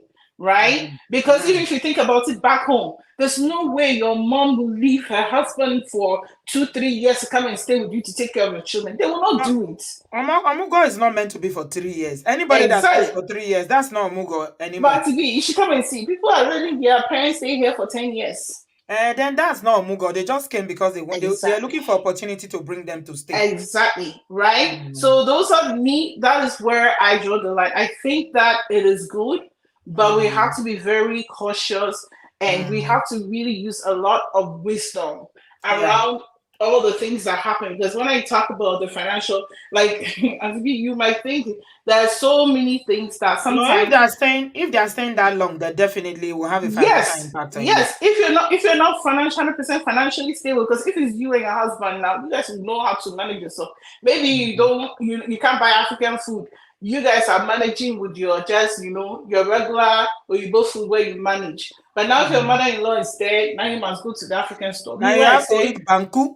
You have to make banku for mother-in-law. Make soup. Meanwhile, African food is very expensive. Right? Yeah. Like London, right? So that's what I really think. This is my opinion. I don't say everyone should do. Thank you. That's all right. Thank you, Robbie Love. I appreciate you. Yeah, definitely. I don't think Omugwo should extend the longest, even for those who come abroad. By the time that baby is celebrating 1 year birthday, Mama should be going home. I beg, let her go home. 1 year is let's say very long 1 year. Anything more than 1 year, that one is not Omugwo anymore. I don't believe it should be that long. Anyway, but I see your perspective regarding the financial implication, but for me, I would take, if I had my way, every time I would take Omugwo because it's just very, very helpful, but not to come and stay 10 years old. That one is too much. You can't have two captains in one kitchen. The kitchen is mine. So I'm not sharing it for that long. I'm the captain of the kitchen. Good luck, Moss. You are next. Welcome. Unmute yourself. Good evening, Auntie B. Hello, darling. How are you? I'm good. I'm calling from US. Welcome. Thank you. Thank you for the opportunity. Yeah. Yes, in my own case, I'm from Igbo. And as some other people have said, our culture is that our mom will come for the Omugwo. Right. But particularly in my own case, my mom died when I was 10. So my aunties raised me, but I thank God for everything and I'm grateful for everything. So however, when I got married, I met my mother-in-law before she traveled to Houston, Texas, because my sister-in-law had a baby. Yeah, my Mongo Park was the only son and the sister was the only daughter, so just two of them. Okay. Yeah, so my mother-in-law traveled to Houston to take care of the baby as Omugwo. So eventually, when I came to United States 3 years later, I got pregnant. Then she came to my own side in Philadelphia, Pennsylvania. Yeah. Yeah, so she was I love my mother-in-law so much. I didn't know I would have a mother-in-law very nice like that because, growing up, most people has been saying, oh my mother-in-law, mother-in-law. Everybody will be saying, oh my Lord, who knows what kind of mother-in-law that I will come across. So fortunately, I had a very, very nice mother-in-law. We related very, very close, and she's very nice too. So when she came with us, she was a very big help too. And she stayed, maybe as you said, she stayed almost 2 years, but it was okay by us. So we didn't bother, we didn't care. She spoke her language with my children. I think that's actually a blessing when they Yeah, speak the I language to the loved it. children. I loved it. Even oh my God, my children, we speak Igbo fluently. Yeah, that's one of Yes, the beauty of Omugwo, because your mother will never speak English to your children. yes. I think She, that's so beautiful. yeah, she will be singing because she loves to sing. She will be singing all the songs they used to dance when they were young, according to her. All the songs they used to dance when she was a younger. So there is on the floor, like, oh my, like, I just thank God for her assistance, because even my first daughter, though she's 25 right now, living on her own, she cried. I was asking myself, is it what having a baby is like? Like, I couldn't sleep at all. So thank God my mother-in-law was present at the time. So she will just take the baby to her own side of the house while I catch up some sleep. Yeah. Because I still have some business to, like, yeah, definitely. But however, nonetheless, I was that kind of strong when I don't know why, I don't know, it's just my own side. So it was positive experience for you then. Good luck, Yeah, mom. definitely, Yeah. Did because you my carry mom, on speaking Igbo to them when your mother-in-law left? they up to now, when my daughter visit me right now, she's 25. We don't speak English at all. Definitely, That's so I don't speak fantastic. English at all. I mean, that's one of the beauties of Omugwo. Your Yes, parents actually speaking your language to the children, because as you see, a lot of our children are losing, even in Nigeria, it's English. It's also English they are speaking. They can't speak their mother tongue, which is a shame, because Africans, we think that Oyibo is superior to our language. English language is superior. But I mean, I think that's so beautiful. So that was a good experience for you. How come a woman that is so amazing gave birth to a Mango Park? yes. However, as we were talking about language, I love my language. I love Igbo language, so I speak Igbo. Even if without my mother-in-law, I would still like to speak Igbo. I don't speak English at all at home. As long as I'm in my house, I don't speak English at all, except when I go out. Right. So yes. So with that being said, she was here when I had my first daughter. She was here when I had my second daughter, who is 23 years right now. Then she left to stay with the husband at the time. So, but when I had my son, that is 20 right now, my younger sister came.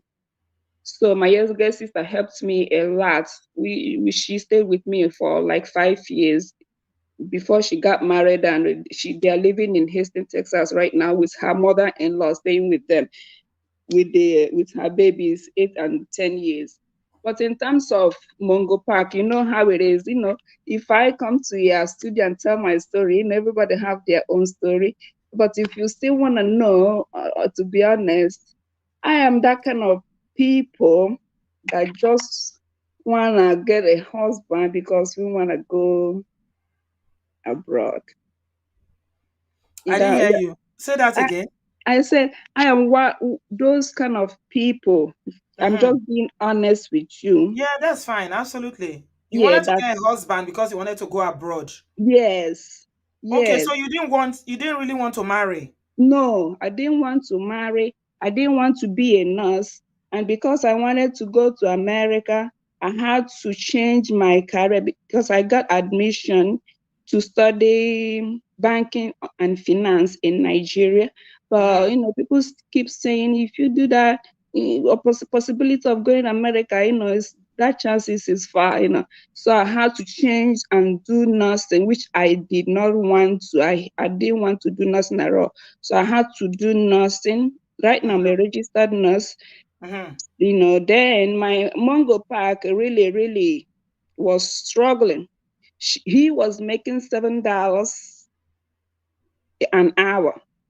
So eventually he just traveled to Niger, Niger looking for a nurse, straight to School of Nursing, So when we met, he came with a friend, his best friend, whom I would consider his best man for his year. So the best friend he would just ask the best friend, I want a wife, but I need a nurse. Take me to any school of nursing. So his best friend just drove him straight to School of Nursing. They met one of their relatives there to recommend somebody. The lady picked me. As soon as we met, just first right there, we concluded that marriage is for two of us. Just like that. Yeah, just like that. You wanted to go to America. That's why you started doing nursing school. He wanted a wife.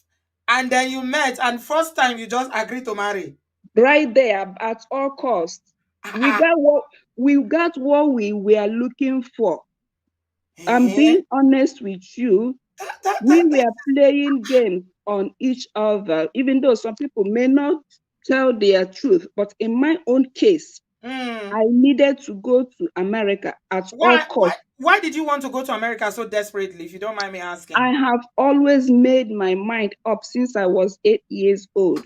Yes. Knowing the fact that, as I said, it wasn't easy for us, because if I come closer to you and tell you my story, you will understand also that it wasn't easier for an orphan like we are six, without mother and child, without mother and dad.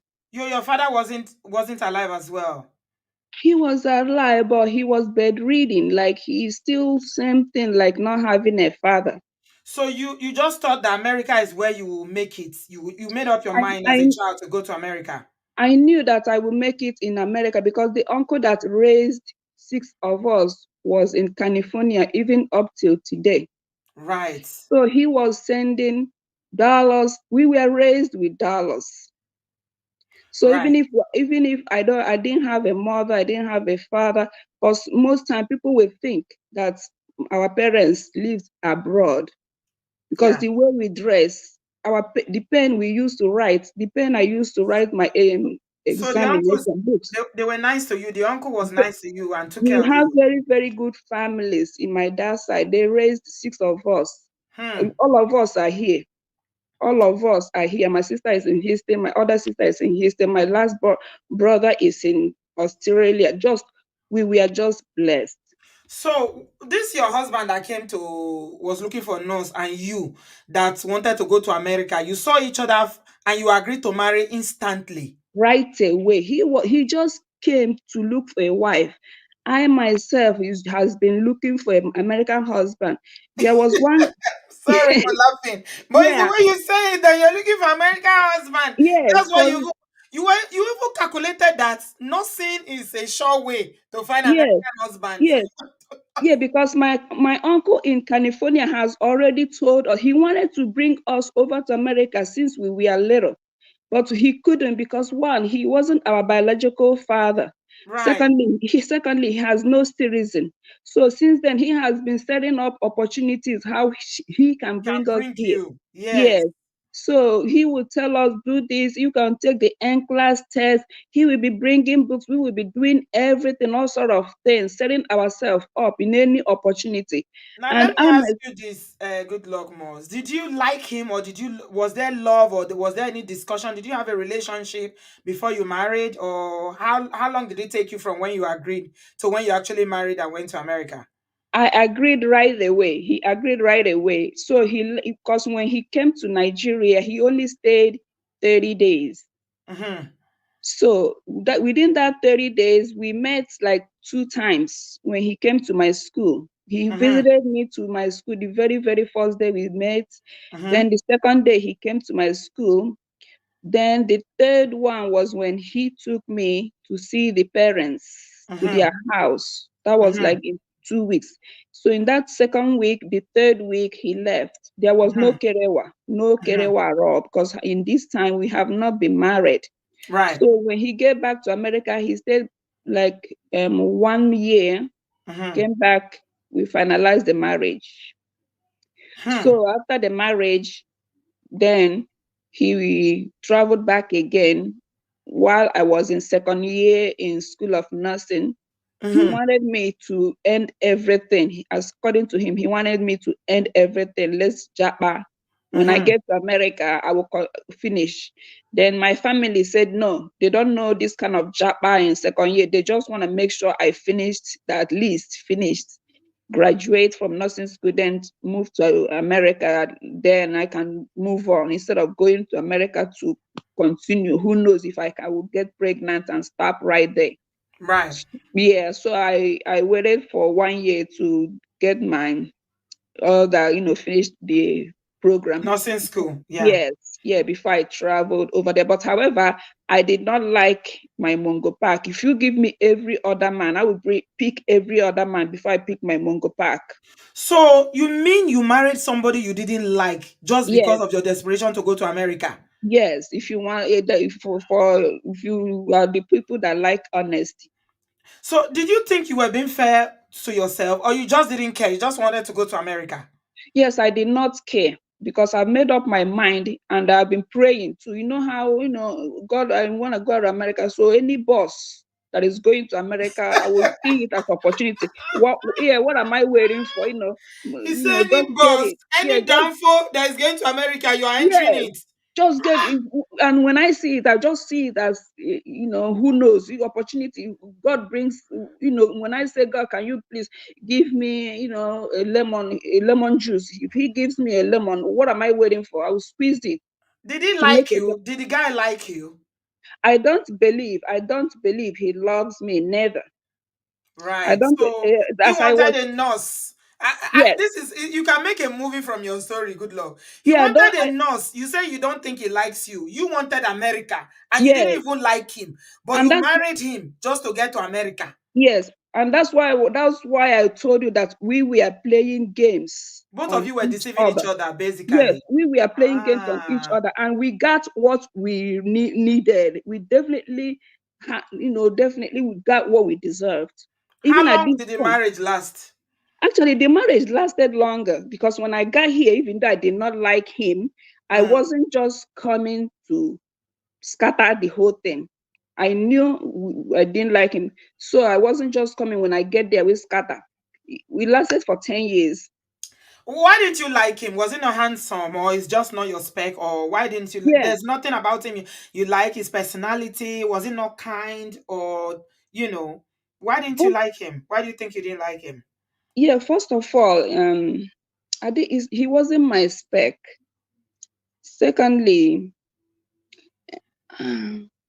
if I like education for somebody that does, I try my best not to disrespect anybody, but I'm just letting you know that if I love education, somebody doesn't have high school diploma, actually, I wasn't just very comfortable with such people. No, Okay, so he was not educated.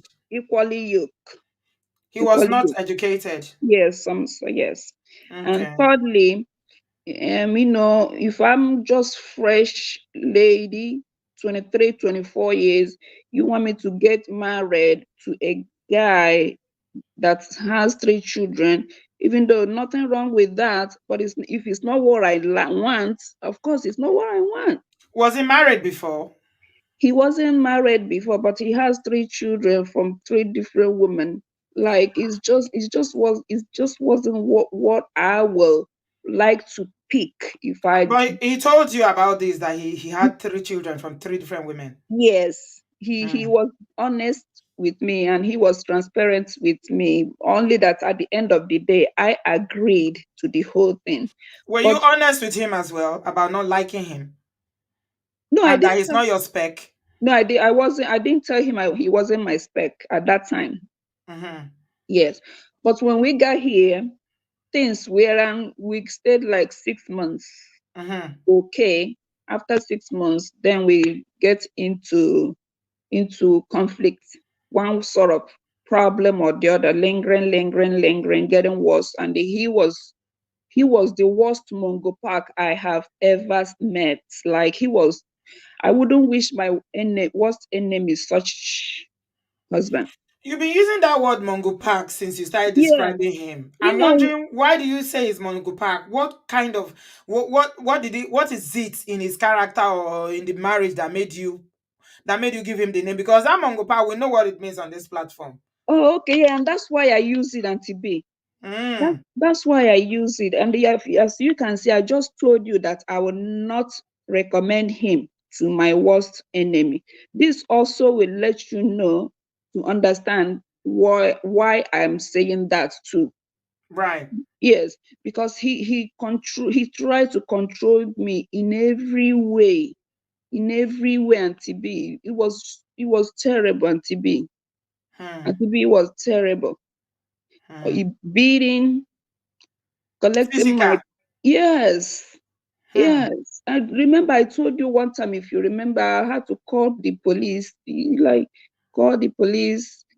Sometimes, oh, when will I? But the point is that I have forgotten all these things, putting them behind me, do the work, so I will heal to come In to a better. hindsight now, yeah, because I mean your story is so interesting. I wish I can listen to the whole thing, but because of time, we've already I done two know, hours. that's Your true. story is really interesting. But in hindsight, yeah, before I let you go, thank you for being honest and for sharing. It's very rare to see people who are dishonest and who can be accountable.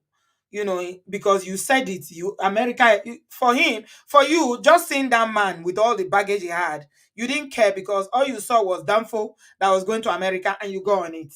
So Yes, I appreciate you for being honest and telling us, because some people will spin the story to make themselves look like they're angels and all that. But I wanted to ask you this, good luck, Moz. In hindsight, do you think what you did, or if you had, would you do it again? What you did in terms of marrying somebody like that because of America?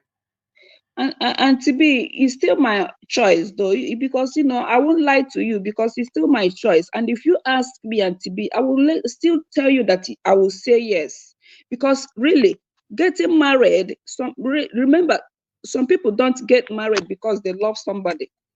Some people get married because of their own reasons. Some people get married because somebody has money. They don't love it. Somebody has money. Some people get married because somebody can do very good things on bed. They can handle it. Did you make the money in America? Did you became a nurse in America? Did you make the money and did you share the money with him? Because remember you said you wanted to marry a nurse. Yes, I did not marry. I did not do the job, and that's where he got Okay, upset. because you said you didn't want to be a nurse, so you refused to do the job of nursing when you Yes, got to America. yes, I did not do the job of as a nursing, but we were doing business. But he Ah. he wanted me to do nursing. I worked in other sectors, in I the thought you beginning. would tell me because you are older and wiser now that you won't do it again. But you say you will do it again. Yes, because So because I still want to. There is nothing that will make me to stay in Nigeria. ah, Period. so I've made up my mind. you will Yes, I've marry made somebody up you my. don't like because you Yes, don't want to stay in Nigeria. even as I'm staying right here, right now, the marriage has ended 10 years ago. I have been living on my own for 15 years now. I raised all my children because he left everybody, and he just left everybody, forgot everybody, abandoned everybody without a dime. But I raised my children for these 15 years. They are now graduates, as I told you. They are living on their own. My second Mm. daughter is in Boston, as I told you before. She is working at the seaport in Massachusetts, Boston. My Joss, I know. I'm so happy he is not in my life, because he tried to control me in every way. He tried to, we put everything in, when you say our money is our money, he want us to put everything in joint account. Then he will take everything, take everything for me to ask him money for pad, money for milk. I'm not that kind of person, neither. And So you are telling me, good luck more, that it was worth it. This Of marriage course, was, America was what, this marriage? for me, And you're speaking like a Christian. The I, way you I are am a, talking. I am a Christian, but I don't want to stay in Nigeria. I will not Yeah, I stay in. understand that. But if you're a Okay, Christian, you need to believe that God has a plan for your life. this may be the plan God has for me too. No, my dear, I don't think it was the plan. I think you were the one that orchestrated this one by yourself. And that is why I'm not trying to sound judgmental, but it seems like both of you wanted to use each other. Mm-hmm. Do you understand? Yeah. You went to nursing school you didn't want because all you wanted is America. He wanted a nurse. He came and married you. And according to your story, even the nursing said you go to America, you refused to do nursing. Yeah, And yeah, I'm because sure I don't Wahala want to do started from nothing. that. Yeah, to be honest, if I have to do it again, I would do it again. I would do it Yeah. again. Even Okay. right now, I am a real elder. I have properties. Yes, my life I is better. understand that. I understand, but I don't think if we have our own plans, I asked you, because you sounded like a Christian because of some of the things you said. When we believe as a believer, one of the things it means to be a believer is to have absolute trust in God's plan for your life. And let me tell you something. If God wanted you to go to America, my darling, you would have still gone to America in your lifetime, and you didn't need to marry a man that you could not stand. God wants me to come to America, and that is why I am in America, because I believe that God has control for everything. Yeah, I'm sure Everything God has been. wanted you to go to America, That's but why I'm here. If He doesn't want me to be here, I will not be here, as you said.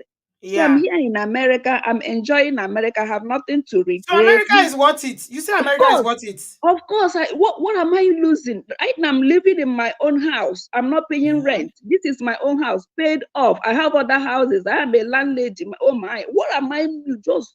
I don't need him. My life is better off without him, as I told him. He knows that too. His life is better off without me. He's now married. I think happily married.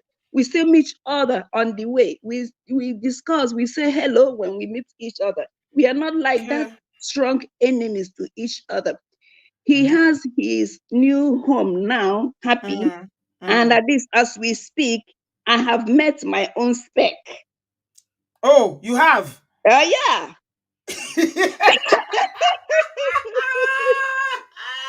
And TV, I have met this, Miss like, Ma, oh I my beg, no God. make me laugh. You met your spec. Yes. Ha. Okay. Oh. In Let me say, America. I, and TV, it's not in America, and I'm being this Japan also. You are going to Nigeria to marry your spec. Yeah, my Ah, spec. Jesu.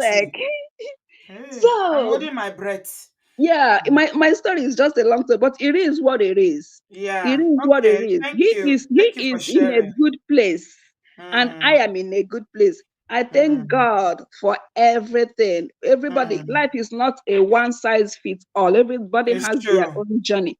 So Yeah. I went through hell with him, You need to come to but talk to I us thank about God. this your Going, spec. Miss Mom, we need to talk about this your spec, oh, yeah, you're because this right. one you're laughing keke now. Remember you saw your husband, you thought he's American, as you were seeing him, his American flag. Let them not come and do the same thing to you. You better come back and come You're and share right. your story. Yeah, you are right, Auntie B. But I know my Mongo Park have taught me, because everything I went with him, I had to go through do the work, through forgiveness. So I learned forgiveness. So release everything. It's been more than 15 years. So Has he I've forgiven been, you? yeah, yes, I think so. But even if he hasn't, it's not my job. My own is, the forgiveness is for me to liberate my own self. So I have released all So energy, all negative energy. I've yeah, forgiven that's him, and really I've good. forgiven myself. Right. Whatever that happens, I count it all like what we have to go through in life to be where we are now.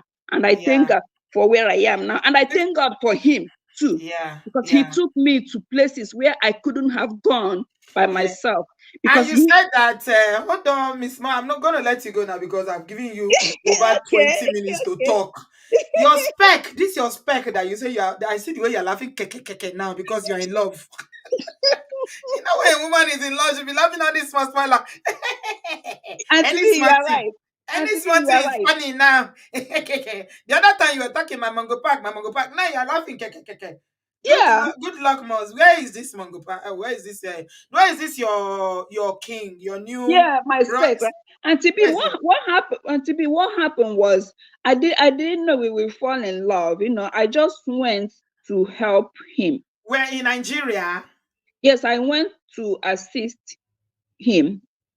So it's in I Nigeria. didn't just go looking for love. I was like trying, for example, I trying to help Auntie B before you know it, Auntie B and I will become best friends all of a Right. sudden. That's what happened. I was just trying to assist him being my best friend, the best human being I have ever known. One word is just kindness to describe him. But I wasn't looking for love. I was just Love found you when you were not looking. yes, Auntie B, that's Hey, what God is happened. good. Yeah, that's Hallelujah. what happened. Even he was surprised. I was surprised. I didn't know it would happen this way. So that's Mm. where we found And he ourselves. can see you and see America. Yes, that Okay. So that you have to go and marry him and bring him now, right? yes. But You know you don't like I have Nigeria. You say already you married him, Auntie B, Hey, and so whoa, you've married. You didn't tell us. Good luck, Moss. Congratulations. Fan, please clap for her. This is a woman Auntie that's taking B, her destiny into her own hands. She is not yeah, waiting on anybody. She Auntie say, B, I'm the architect of my own life. You married yes. him already. Yeah, I went 2022, to handle the thing. Like, and Eh? to be, I'm in a good place.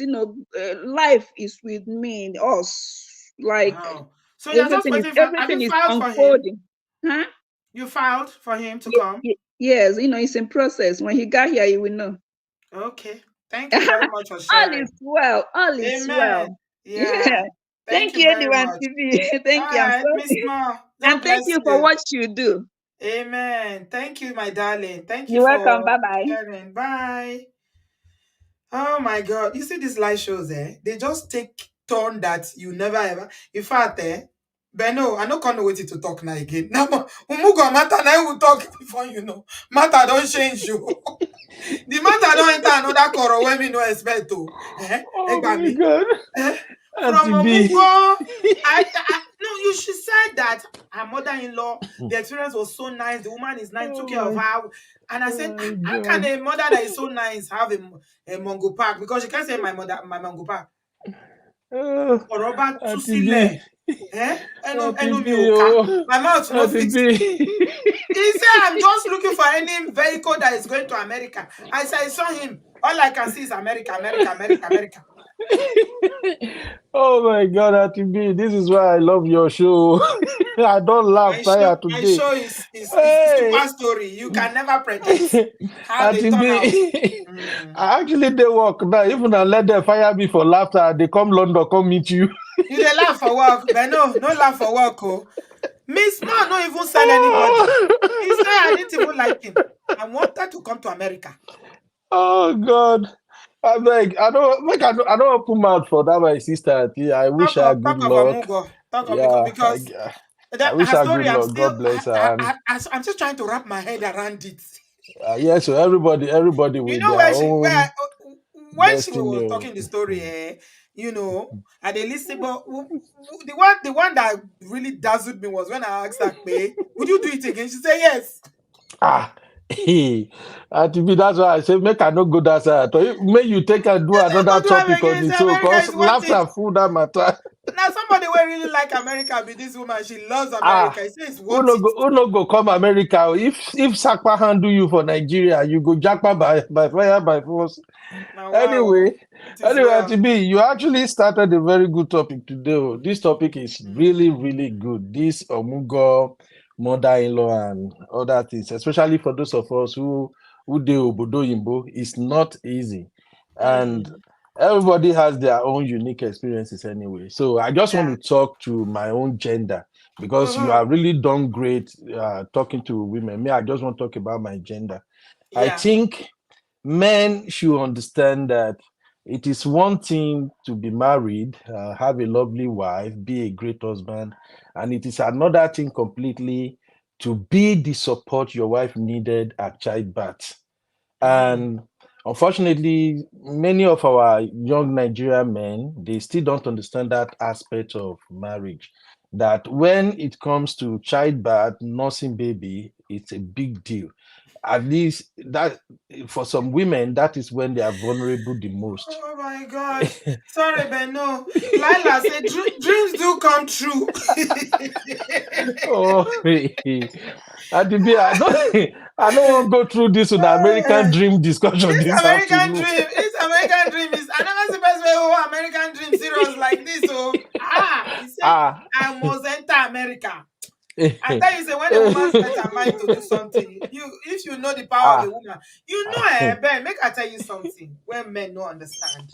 Women are very, very powerful. Make I tell you something. If a yeah. woman wants, if a man is going to be made, there's likely a woman behind him. If a man is going to fall, there's likely a woman behind it. Do you know? Let me tell you a mystery that some of us forget sometimes in the Bible. Yeah. In the book of Genesis, when that Satan came and wanted to give that apple, you see, say, you know, say Adam. Why not give unto Adam? He go meet Eve because he know say once Eve eats that apple, it's your gedeni, it's done. Yes, yes. He go meet Eve because according to that story the Bible told us, that Satan is very, very calculated. The serpent is wise. So he Sharp went man. to Eve because he know say if Eve chop Adam on a small thing. Now to just put and rub in head small say chop. He say but God say will not try to my friend chop jare. Say God, no mind God jare. God no. Say we go open eye chop. You know what open eye? You like as you and you know say na Eve fell open eye because he say they're naked. Remember? Ben. Yes, now. Then first year, then one preacher describe I say he look at her and say see this woman. I bet Women are chop, make your always the eye open, smarter. make you go wear dress. Women are the smarter, honestly. Women Women, smart too. Hey, I know no they na say underrate women women. oh. Hey, To be chop. with my own small experience with women, I know they underrate women. Una too smart. Anybody wey Anybody when underrate they women, I'm sorry for you. hey, that's why me when me and woman they do anything, I go first wait, make I see the move where she won't make. Adam Oh. chop oh. Now Eve look at it when Eve eye open, now Eve look and say, see this man. So this man no just know say no wear clothes. They say just naked now. Better chop, make your eye open. Then collect chop. Oh, God Then bless God that come. caller. God come again. They ask and he say, and Adam say, is the woman you gave me? That gave me. Then God says, see this one. Women. Hey. Sometimes as men, if we the buga, women go just scoop down, they look us. Una Yes. don't already know where una one hit us when we say when the blow land like this, person how it go turn. I don't tire. Now Mungo matter with taste as neck. I don't tire. Oh my God. To Meanwhile, we be still get plenty honestly, people where they won't share. In no fact, wahala to be. Honestly, the story is a story for another day. But just to allow other people speak, I will just say this to my gender, to men that might possibly watch this video. Your wife needs you the most when she had baby and she's nursing the baby, especially the first 3 months. That first 3 months can even tell your wife everything about you. If you're a good husband, if you're a bad husband, it's that first 3 months of giving birth that she can tell. And just in defense of my gender a little bit, I just want to tell our women that look, sometimes some men don't even know that it's a huge problem if they are not present and be active during and after childbirth. I'll give you a quick example. A friend of mine last year, when the wife put to bed, they both work in different organizations, but the organization give them maternity leave. So the moment the wife put to bed, they gave my friend maternity leave. So when he came around to my house, he told me that Ben, God don't do amo. At the enter Nigeria next week, and your wife just born.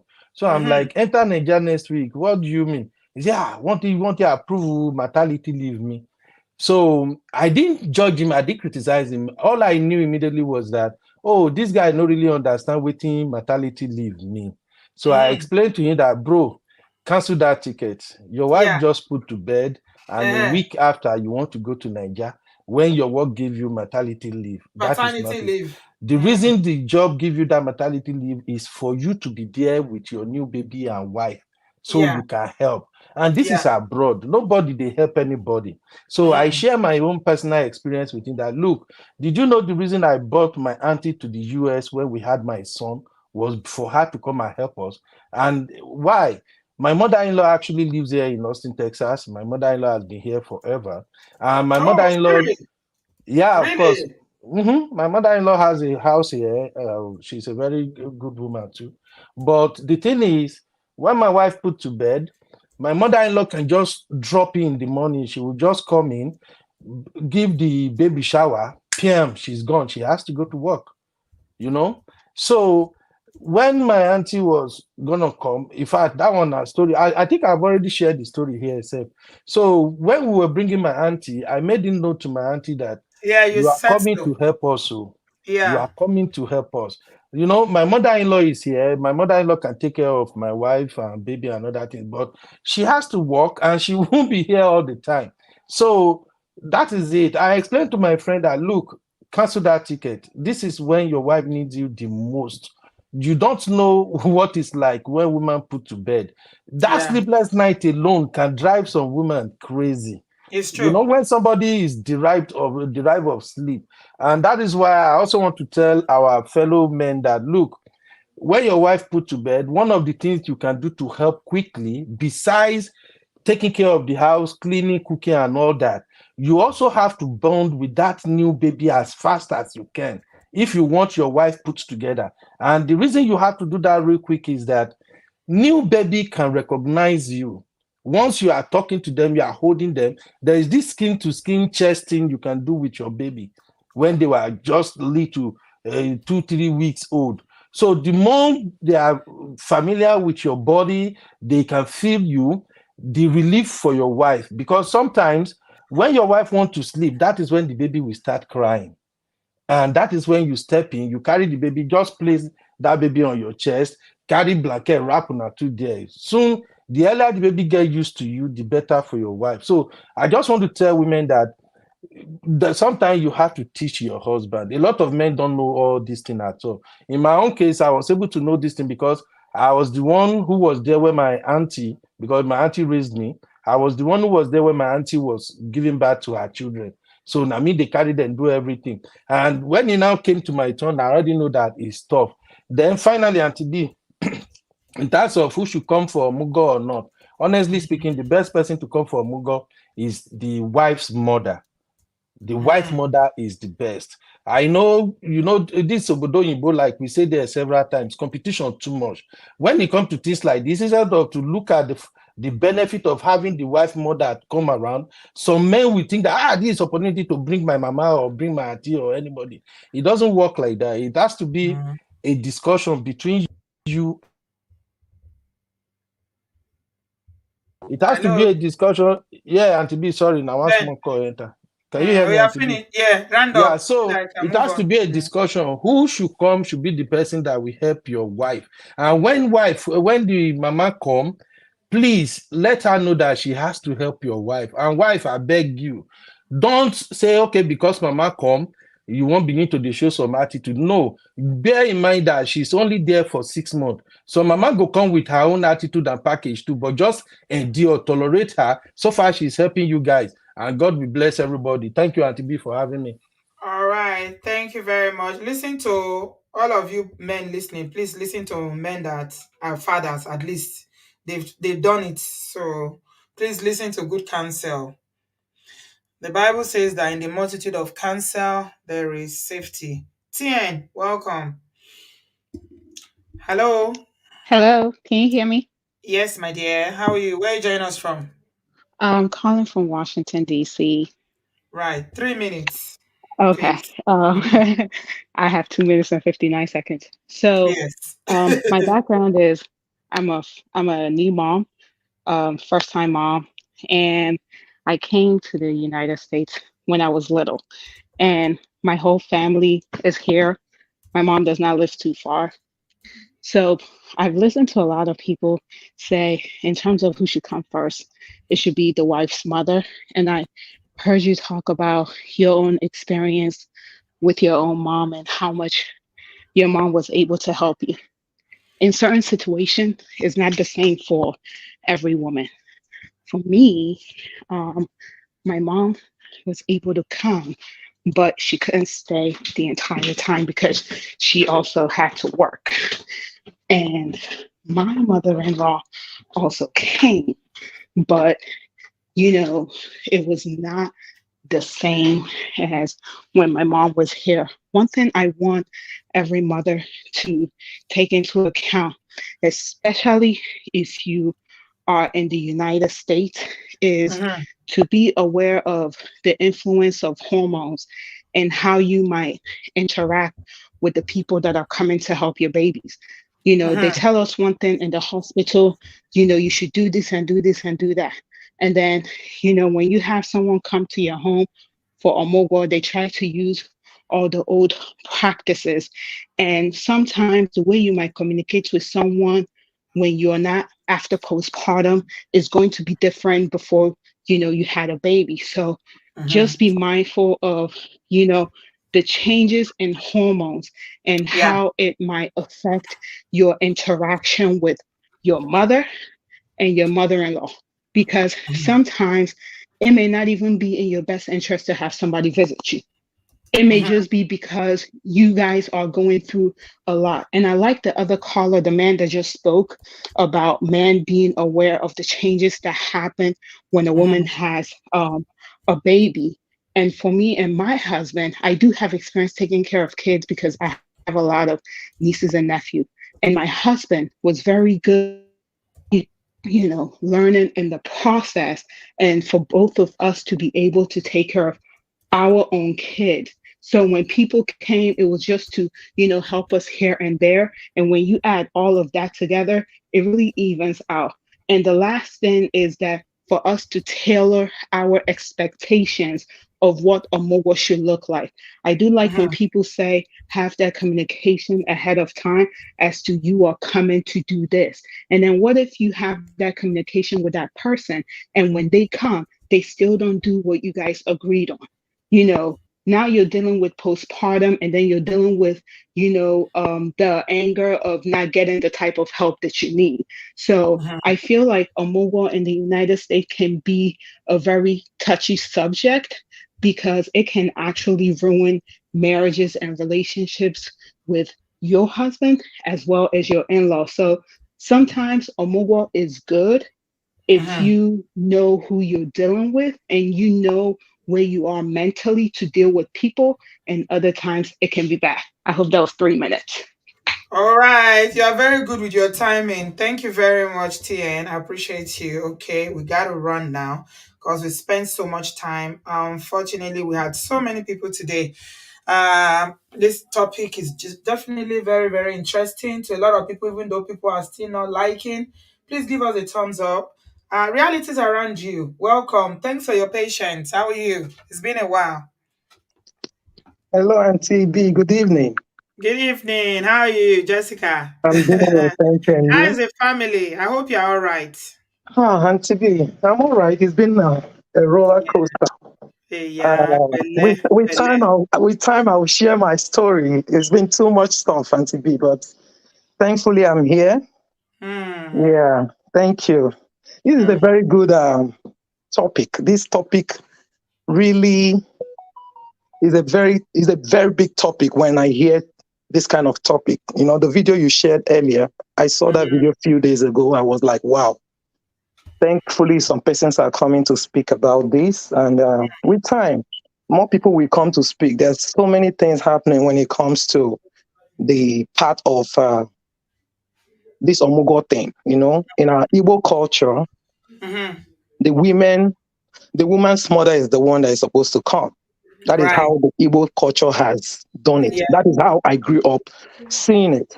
Yeah. Yeah, but way back to Nigeria, when I gave back to when I was pregnant with my oldest son, I was living with my mother. We lived together, but my ex wanted me to go to his mother and stay with him, and stay with her rather. That would tell you the mindset he already built. He wanted me to go and stay with the mother. Even though the mother was a midwife, I saw that he wanted to deprive my mom of her own place. So thankfully, I did not yield to that. So that is, by the way, my mom was the one who took care of me. The level of care I got from my mom when I was pregnant with my oldest son, you can't beat it. And when I came to the United States 2012, my son was just 2.5 months old when I came. So when I came, not too long, in 2014, I got pregnant with twin. This is now twin. I was one of the persons that has the opinion that my mom is not supposed to come. Let my brothers come to the United States first and support the family. My mom was the last person on my mind. But when I came to the United States, the reality hit me that no, this is not even easy to raise children in the United States. But this time now I was pregnant with twin. And I had to plead with my ex, please, I need my mom to come over to give me support. Because at this time, I was always, I was like, every blood work I went for, I was anemic. It was very bad. It was a very bad situation. Please bring my mom. You can't even cook. That's the problem. You don't even know how to cook. You're only cooking rice. How can I eat? Even that was how I introduced myself to ensure to start drinking, to at least not to get hungry, because I was empty, no food, So who came? Your mother-in-law came? She came. First of all, it was a big battle. Even my pastor, my pastor that is even a Yoruba man, told him that your mom cannot give Jessica the help the mother will give her. This is not because she's my member, but this is the truth. Number one, your mom is elderly. And number two, he told her, my pastor told him that in our tradition, it is not right for a daughter-in-law to send a mother-in-law on an errand. He even told him right in front of me that if I hear Jessica send her mother-in-law on errand, I will give her a slap. That's how my pastor talks. That's how radical he is when he talks. He said, I will give her a slap, because it is very disrespectful to do that. And I thank God you mentioned this aspect earlier. So this whole shenanigan happened. Finally, his mother came, and my mom got visa almost at the same time, to show you how this person, because I know how many times I told him this is not a competition between my mother and your mother. Let my mom come and give me help. Number one, your mom is 69 years old at that time. She has a lot of health issues. She is hypertensive.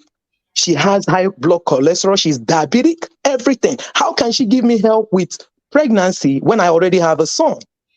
And when this woman came, Auntie B, it was bad. The help I was thinking she was going to give, never. And at that time, I will have to wait for the son to come back to even ask him, tell your mother to do, because I can't tell her direct. Because that is the way you should have brought both of them, since they both got visa. Auntie B, God will bless you. Do you know this guy paid for his mother's ticket and paid for another person's ticket? The woman is late. It's someone who is very popular. The former governor of Anambra State, Chukwuemeka Ezife. The wife, these people are they are well to known, they are well to do in Nigeria, and they are well known. These people are rich. This guy paid for 2 tickets for 2 women, his mother and this woman. Why my mother, who had this, and he started telling me stories that will tell you how bad this guy didn't want my mom to come. So I was like, how can you do this? Even the woman he paid for, they called him, please retrieve this ticket. I don't need it. Use it and support your family for you to get baby things and also take care of your wife. He said no, just for him not to buy ticket for my mom. And he put it to my face. That will tell you how bad it was. So, long story short, there was a fight that happened October 29, 2014. Fight was... You will remember the dates. Auntie B, I be calculator when it comes to dates. I'm sorry, but God has given me that. God has given me that, You have a very good idyllic memory that I can God has given me, even in pregnancy, even with all the abuse I went through, I'm so thankful. But when God has given someone that kind of gift, and later on you started noticing that that gift is now leaving you. You know that there's something that will happen to me along the line in the marriage. But when I realized that I was now missing, like I was now like, there were times I was forgetting some dates. I said no. That was when I now sat up and just did the work on myself, so that does not happen. So God helping, I regain all those things. So what I'm saying is that this whole thing happened. The mother had, the Auntie B is a long story. My story will come, but there's a situation. The Let's just police, summarize because of time. the police was invited.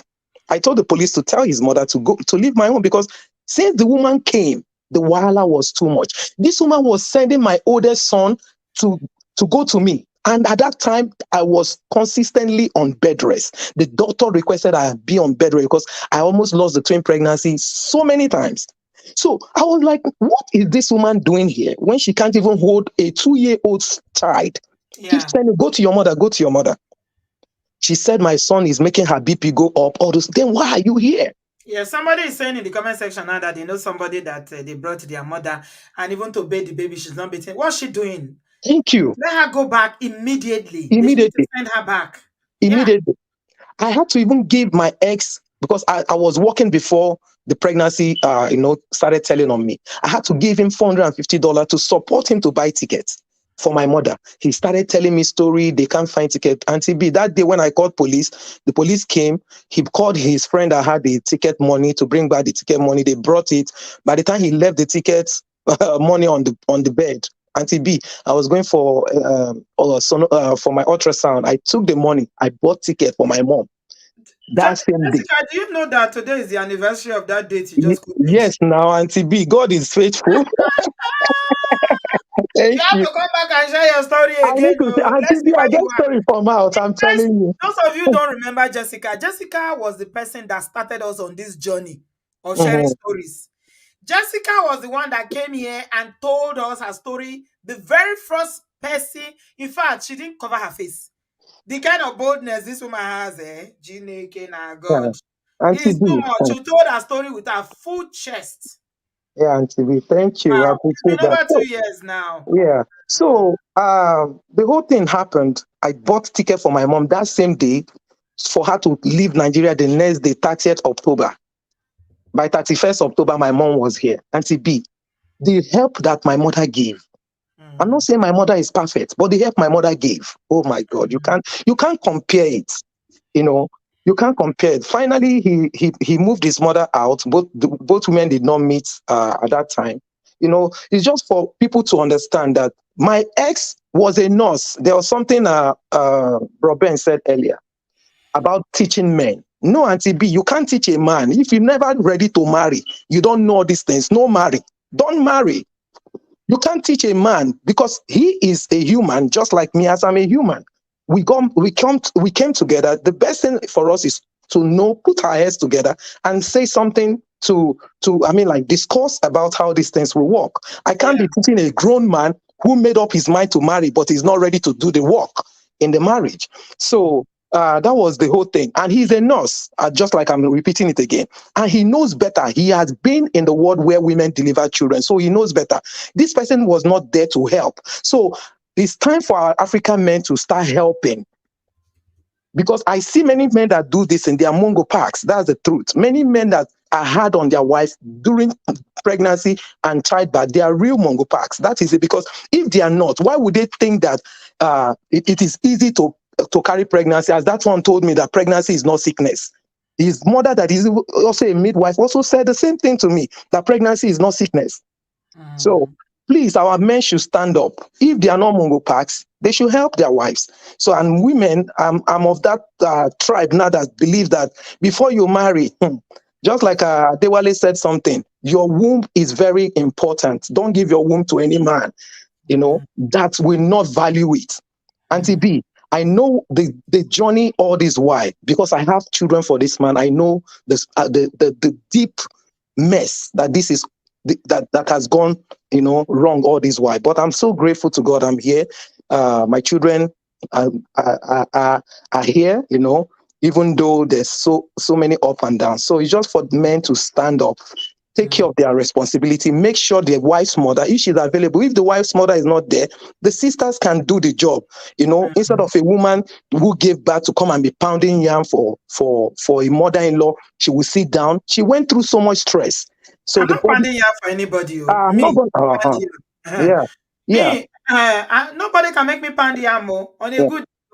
Sometimes it's good to get all this small stubbornness. So I'm telling you, I not be mumu like that though. Me, I just born. You won't tell me to pan. Who won't chop the yam? I won't even pan for myself. Talk of panding for somebody that didn't carry. Me, I will carry pregnancy. The pikin will be saying now na pikin. Is na my papa name, my children they bear that their father's name. So me, I will come and pan the yam. Nobody can make me pan the yam. Kole alati ole sheni. I been they go pan the yam for. Thank you, Jare, Jessica. It's very nice to see you again, my darling sister. God bless you. Please come back again and give us an update. Let's know how you are doing. It's been a while. I really, really appreciate you. I love you, my sister. God bless you. Thank you. Okay, Adewale, I'm over to you now. Thanks for your patience. 3 minutes. Let's go. Good evening, TB. Can you hear me clearly? Yes, my dear. How are you? Okay. I'll be quick and short. I'm fine. So today's another interesting topic. I'm kind of on the fence on this topic, and I'll tell you why. When people were discussing the topic and saying, "Oh, the wife's mother should come," I asked myself this question because I don't know if I said this. My sister recently got married in January, um, so I was like, who would my own younger sister want to help her when she gives birth to a newborn? And the first person that came to my mind was her mother-in-law. I was shocked too.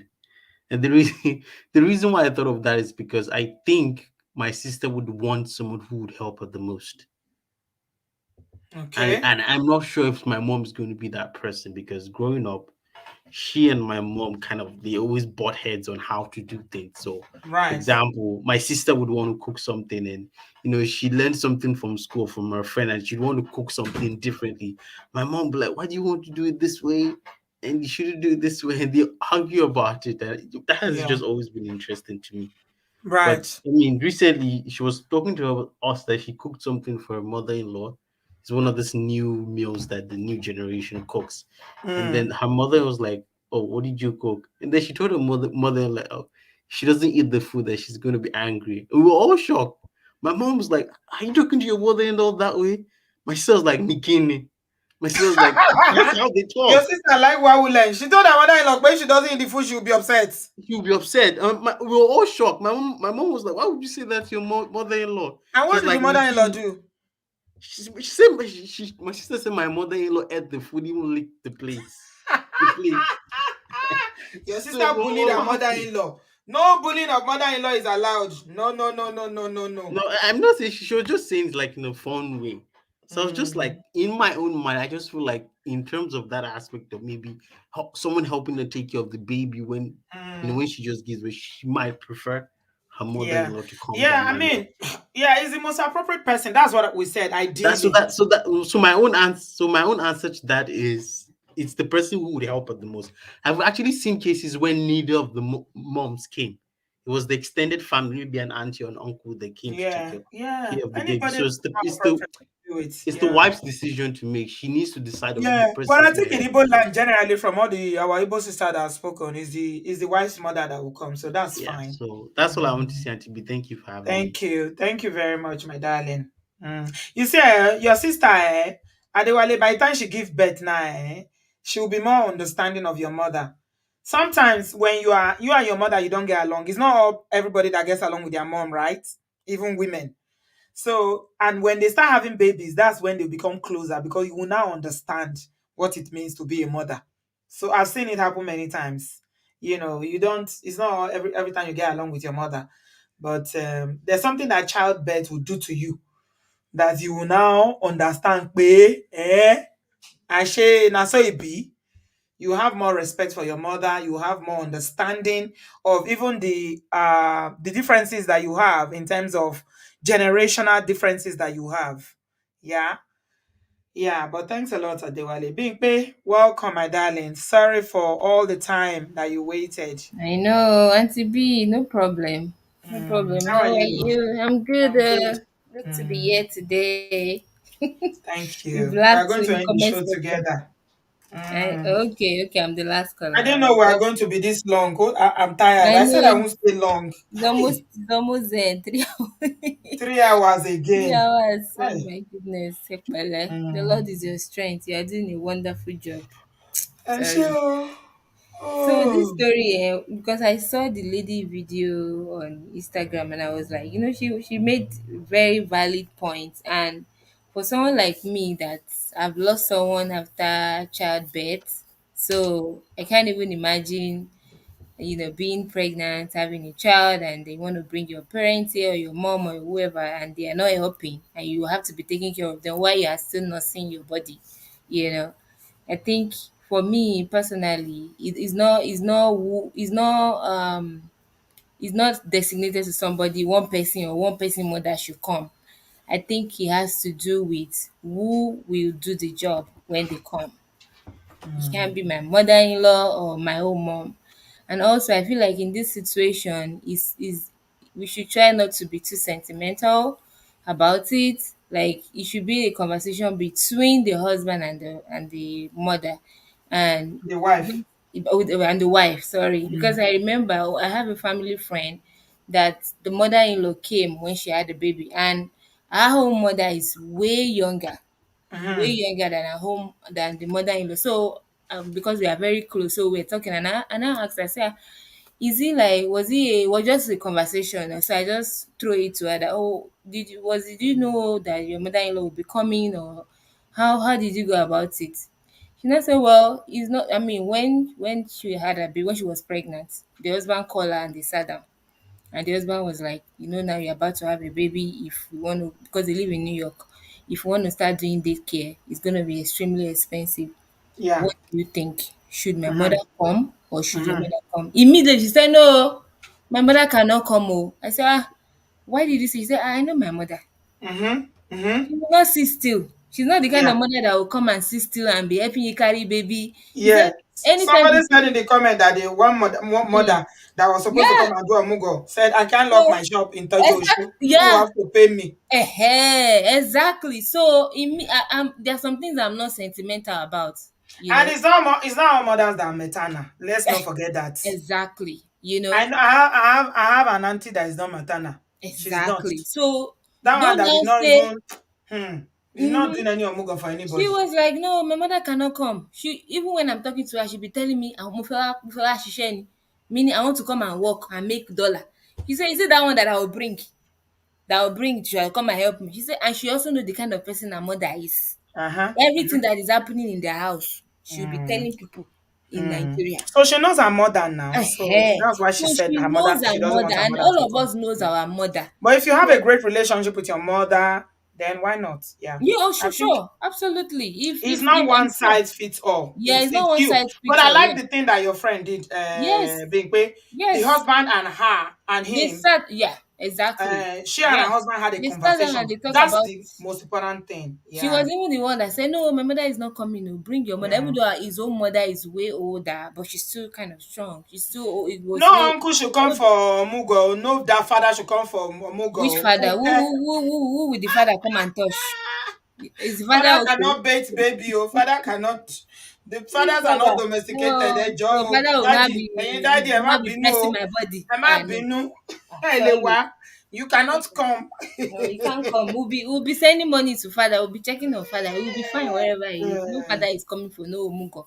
So Hmm. I think that's my own personal. That's what I would do if I have him. And thank God my mother is a very easygoing person. So I wouldn't mind because mothers have come to for Omugo and they've destroyed a lot of marriages. It's true. It's true. So why are we being sentimental about this thing? I understand people have different relationship with their mother. Some people they have a very loving, kind, and warm relationship. But it's not for most people, especially from the husband side. You Hmm. know the kind of mother you have. You know that your mother is the one that is very authoritarian, that want to come and take over the whole place, and you want to bring her into your house, Yeah, you're gonna and cause you think it's quarrel. going to You're work. gonna cause problem. Two You're going to cause women in the same problem. place. You can't bring that kind of two Authority, two energy together. authorities colliding. Yeah, it's gonna Wahala cause ló bá dé. conflict no matter how Hmm. good the wife is. It's gonna Hmm. definitely cause conflict. I think it's a thing of number one, who is capable, number two, who will come and not be the one that you have to be I telling think them. the wife should choose. Men should allow their wife to choose who they want to come. No, yeah, I guess, There yeah. should be a discussion, but because they are coming to care for her, she Mm-hmm. should be Mm-hmm. the one to choose. Right, And if she right, doesn't want right. her mother to come for Mm-hmm. any of this Or reason, any, or maybe then even she her own will auntie. ask It might not her even be her sister mother. to It come might be or her auntie. yeah. Yeah. Because the reason why I say men should listen to their wife and allow her to be the one to choose is because they are not going to be there. You're going to be Yes. working. You'll be the one So that will be it's there like with them. choosing a Yeah. carer for yourself. Is it not you Mm-hmm. that is being cared for that should Right, have right. the right to say, okay, this is the person I want? Yes. But there Yes. should be a conversation, and It should be a she should conversation. also communicate that information to her husband respectfully. Pay, see, honey, this is why I want my mother to come, or this is why I want my sister to come. It's a difficult time in my life. I want somebody that can help me, that can Mm-hmm. wash, cook, clean, and look after Right. the other babies. Maybe Mm-hmm. your mother cannot do it. Even if my mother cannot come, I prefer my elder sister can come. To That come. kind of a thing. Mm-hmm. It Right, right. depends. Mm-hmm. But Yes, when you have yes. that conversation, then you can decide. You can But decide which to come I from feel you. the new mother should always have the final Yeah, that say makes sense. And the regarding new who should mother should come. use wisdom too. Don't be sentimental about. If you have a sister that her butt cannot sit in one place, or she's too conventional, don't bring her into your home. Oh. Ehen. It's elderly sisters now. It's not It small doesn't small matter, girls. Auntie B. So many things are happening, whether elder sister or younger sister. Being Same thing can happen. me. Ah, You've entered another one again, no. oh, it's true, I'm not Auntie like B. come on, May I not go snatch your husband, yo. It's true, Auntie B. You will bring your You elder go sister bring or sister younger where sister. before you You'll be know things will wearing start to bob shorts happen. everywhere. You'll be wearing some things. Or see through. I'm Come. just joking. No, no, no, no, no, no. I saw something on Dr. Shela's page one time. One man wrote to Dr. Shela and say, Dr. Mhm. Shela, my wife's mother is here. She's 50 something years old. Ah, this woman is too hot, though. The way she's looking at her, Can you my eyes imagine? flying high. Oh, money, say, Eshure, Eshure. So to real, yes, so you see that Oh one my talk God. well, oh. So, because you cannot bring your sister that you know that this one that she cannot even stay with one person, and you want to bring her into your house. My own thing is, let's just not be sentimental, especially when it comes to your marriage, your home. Let's not be too sentimental. Let's do things that we can is reasonable. Like, we know the people in our lives. You cannot know your mother more than your husband, and your husband too cannot know. You cannot know your husband mother more than your husband. So I feel like it should be somebody that you know that when they come into your home, the love, the joy that is there, they will increase They it. will It's not going to sustain be it, a problem. yeah. Yeah, but Ehen. another thing is that some men, yeah, they don't really Mhm. know their mother's other side. Well, that's another thing too. You understand? That's true. Men Yeah. tend to they don't see To their excuse, mother's yeah, because faults, it's their mother. yes, Yeah. because their Mm-hmm. mother loves them unconditionally, so they Right. won't know. Right. Right. If you ask kids, most times they'll tell you their mother is the best thing that ever happened in this Yeah. world, Right. but there are It's some true. aspects of their mother that they don't know, Right. which Right. might come out Mm-hmm. later with the Mm-hmm. wife. That's true. And some mother-in-laws can be very, very, I know they are good mother-in-laws, but there are some that can be very, very manipulative. Right. They True. will not Auntie show that B. aspect when their son is You're right. around. You're When the right. son is not there, they'll start dealing with the wife. So You're right. let's be careful. And I just hope that we, the new generation, I mean, is a lot of us here are women. I hope we are not just watching all these stories that come to Obodooyinbo and just not take the stories that are in it, because all these women that are coming here, there's always one issue that they have with their mother-in-law, and the mother-in-law is a woman too. So I just don't Yes. understand, if you're a woman, you've been through something, and another It's woman is about going battle through. of the issue of mother-in-law is deep. I mean, It's the Holy very Spirit deep, started to give me some understanding around it. you know. Is a battle of supremacy in who comes first in the son's life. And let me tell you one thing that causes a lot of conflict in this matter of mother-in-law, daughter-in-law, is because a lot Mhm. of women, especially the ones that were not happy in their marriage, Right. maybe they were married to men who treated them badly. The person that is their emotional attachment is their sons. Right, and I don't understand that, Do you understand it? So they rely heavily on their son to because it provide makes what their sense to husbands could me. not provide. So when Yeah, a woman now comes from outside, it's they like you now be are taking, competing. yes. Did you see somebody in the comment section just now You said can't that marry your the son though, no matter how mother-in-law, much you love your son, you can't yes, marry somebody in him. the comment section said that the mother-in-law said, I'm not coming to do Omugwo without my husband. And I cannot leave my house. Me and my husband cannot come because we cannot lock our door. You that is see a now? woman that is still happy in her marriage. Do you Right, understand? right, So right, that kind of right. a woman will not have a Mm-hmm. problem with the daughter-in-law because she loves her husband and they have a good relationship. Maybe the man has treated her well. Do you understand? Yes, But you yes, see, this yes, one that always yes. fighting their daughter-in-law is They because are there. They they don't have. feel Yeah, like they the didn't have a daughter-in-law happy is marriage. taking Yeah. their son away from Mm-hmm. them It's because true. the son is It's true. occupying the space that their husband should have occupied in their lives. That's very. I don't know. It's I don't simple. want to That's where say the anything wahala bad. is coming from. That's very. I don't understand that. If yeah, yeah. Mm. I don't know. Like, you It's cannot the marry love your of the son. son that they are No fighting matter for. how much you love your son, you can't. Unfortunately, you can't. Well, as some people do, because anything is happening under the sun, you never know. But what I know Mm. is you cannot marry your son. The normal lifestyle that we know. So let's Mm. us we ladies too, all of us here, we are listening. We will But become a then mother let's come in peace and go one in day. peace. If you are coming though, Mhm. Emma Daleru Please, oh. exactly. Please, We oh, too, some we of are us going are to be already mother-in-laws one mother-in-law. day. Oh. Let us Let's not be be horrible kind. mother-in-laws. Oh. Let's be Ejo kind. When torí we go to Ọlọ́run. people's houses, respect their space. It's not your house. It's not your Mm. house. Even though it's your son's Mm. house or your daughter's house, it's not your house. Mm. Respect your children. Respect them. They're adults. They say, Mm. "Mama, don't do this. Don't do it." Mm. And you two daughter-in-laws And respect you, the your daughter-in-law, be mother-in-laws. respect. Don't say, "I'm my Be mother-in-law. I will give respectful. her. She's giving me. I'm giving her back to Don't back." force your mother. Don't be like a only sister that to tell to mama me you have to eat the food. Don't do that. Give mother-in-laws what they want to eat, Joe. Oh. Please, Remember, you oh, two, you have please, sons, oh, they will please, marry please, one day, oh. please, What please. you do to your Yes, mother-in-law is what they will do please. to you, oh. I Ọlọ́run á kọ́ wa know, mọ̀ ọ́ I ṣe. know. May the This Lord life, help us. it goes round and round. Anyway, Mm. Auntie B, well done. No. Thank you, my Shema. darling. Have a Love nice. you very much, my Love you darling too, man. baby. Love you All too. right, take care. Have a nice week ahead. You too. Amen. Thank you. Okay, thank you, guys. Have you enjoyed tonight's show? Oh, this show is longer than I thought. Oh my goodness. Thank you so much, everybody, for watching. I hope we've taken the lessons from it. The most important thing is that communicate, communicate, communicate. Don't be an authoritarian. Authoritarianism never works in marriage anyway. Dialogue works better. Talk, just talk. Don't say it's my mother that will come. And I think the reason why a lot of mother-in-laws or there's a conflict of who will come in the abroad is because it's obodoyibo. Most people want to come obodoyibo. In Nigeria, I think it will be easy to resolve. But because it's the abroad now. But then again, the abroad is not a bed of roses like that. If you bring your mothers here, some people don't like it when it's cold during winters. I don't know how people like the weather. You come and be cold. You stay inside the house. You leave your community, your friends, your church. So it's some mother-in-laws will not even want to stay that long. They will be missing. You come and see. My mother will tell me that time, "Hey, I want to go back. My goats, I don't know whether they are feeding my goats. My chicken." I say, mommy, what is it with chicken and goat? You say, please. Now I've been gone for too long. I lock my door. This, that. Yeah. When you have, all we need is just love.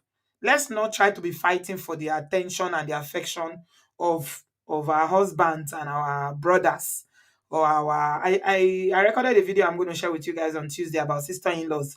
Some people is the sister-in-law that is the weary that will be saying that the brother's marriage will never have happiness. So I strongly believe that ohunkóhun téèyàn bá ń gbìn nílé ayé yìí ló máa ká. It is whatever you sow that you reap. So let's sow kindness, let's sow love. If you go to people's houses, like Bimpe said, respect boundaries. Má kọjá yìí, but then again, for the older generation, there is a generational gap there of which they don't know about boundaries.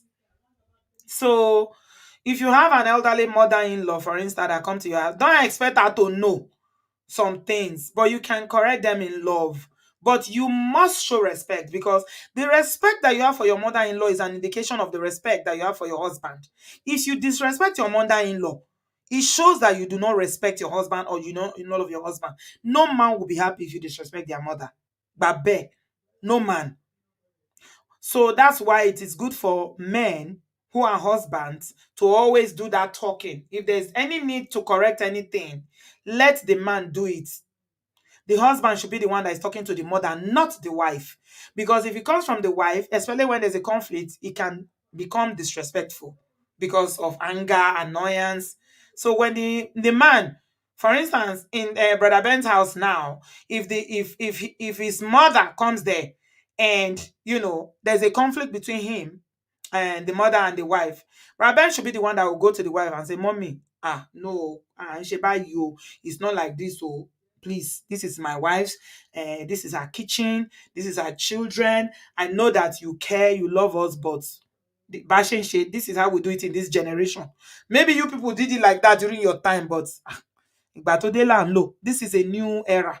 She will receive it better when it comes from her son.